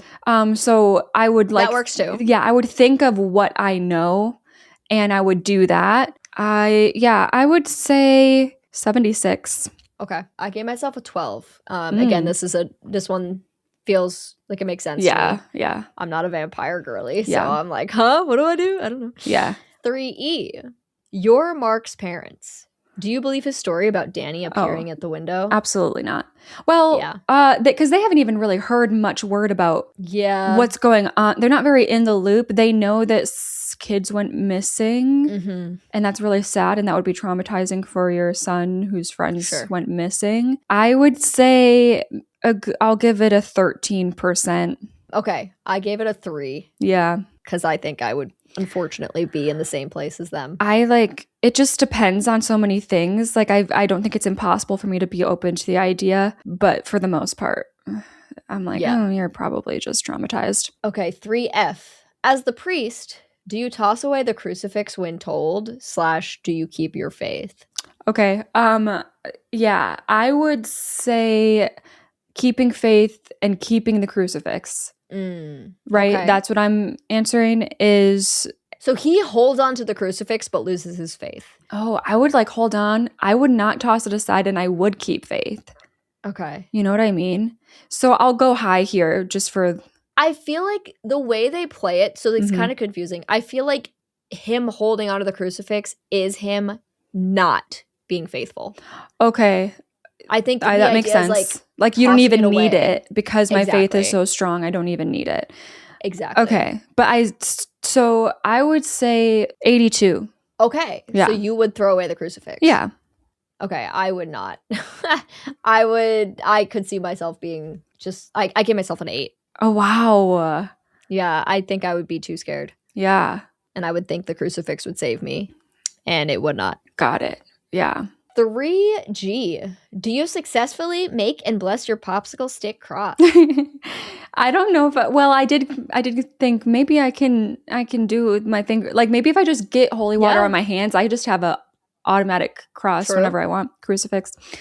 I don't know. I'm gonna go in the middle here because like it's something I would think of, but it's like would I think of it specifically in that time with the popsicle sticks? Like it's in Yeah. a general sense, it's something I would do, but I don't know for sure. So I'm gonna go like 50, 51. I gave myself a 90 on this one. Okay. Because like especially like the blessing is very much him just being like, I bless this cross. Thank you. Yes. Bless It's cross, easy. you know? Yeah. Easy vibes. So I'll give myself a 90 there. Okay. 3H. Barlow killed your parents. Do you let it be as opposed to getting revenge? Yeah, I think I would go for the revenge route because like okay, this is going to be really dark of me to say. Oh dear. But like when you're in an intense, fresh grief like that, I'm not super attached to having to live. And so True. if I like had the chance to get revenge and if that killed me, I would still be happy for that to kill me and then be with them. That's actually an interesting perspective. Yeah. So I would have to go low. I'll go like a 17%. I gave myself a 66. I could see myself getting caught up in the emotion. Yep. But like I do think my try to be logical would take over. Yeah. And like I wouldn't be able to do it. More than anything, I think it would just be a fear issue. 3I. Do you follow Mark into the Marston house? Well, do you not follow? Well, you get it. Yes. Do you not follow him into the Marston house? Yeah. That's hard. If it was like a kid I knew, obviously it would be an easy yes. But it's just like a random kid that I don't have any ties to. I'd still want to be like, no. You need to get away from there and make sure they're okay. But it wouldn't be as intense as like someone I actually know. Right. I think there's a good 60% chance I stay away from that and just notify someone. I get myself a 92. I'd be like, that sucks for you, buddy. Like, 3J. Can you escape from the ropes that Stryker put you in? Okay, I've never been a Girl Scout. I've never been into ropes.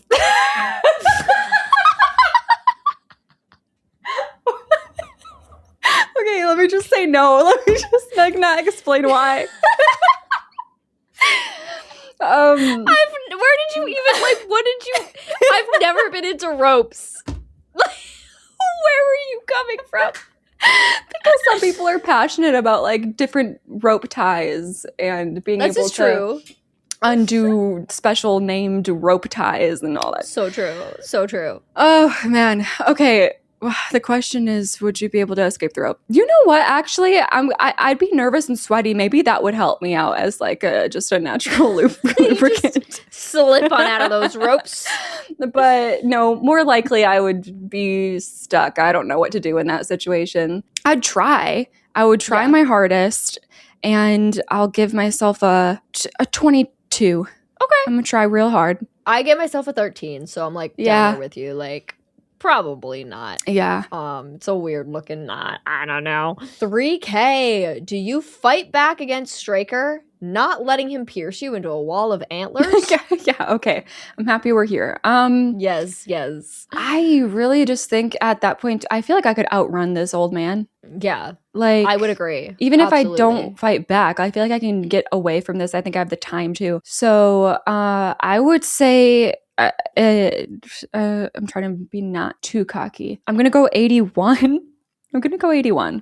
I went 86. Okay. So, yeah. Like, I love that this is our version of not too cocky. Yeah, right.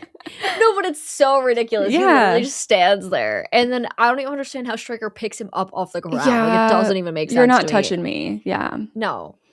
Like, Norton should have the upper hand in this fight. Yes. Like, he's not a young man, but he's younger than Stryker. Yeah. It doesn't make sense. But that's fine. 3L. Do you shoot Stryker dead? You have the gun. I have 6 chances. 6 bullets. Yes. Yeah. Like, I feel like maybe they were panicked. I really do think I would be the opposite in the situation. I feel like in a lot of horror movie situations, they just start firing. They're just like, because they're scared and they're just like trying to make it end. But I just think that's the stupidest thing ever. And like you're in the upper hand, they don't have a weapon. Like I'm gonna let them get real close and then pew, you know? Yeah. So yeah, I think it probably I'm going to give myself a 90% to get at least one of those shots. Yeah, I went 94. Yeah. So same boat. 3M. Do you successfully impale Barlow with the stake? So I'm really good with the hammer. Okay. Like, no. I'm actually very happy for you. That's fantastic. Fun fact about me. But listen, I fixed up my house with my stepdad, and he was the drill guy, and I was the hammer girl. I love that. So I think I would be really good at getting that stake in there and just whacking away. I think I could do it. Yeah. I'm going to give myself an 86. Okay. I went 78. Yeah. I think in this, you do have the upper hand because he's still like in the coffin and you get to him right before he wakes up. I think you definitely can do it here. So I'm with you.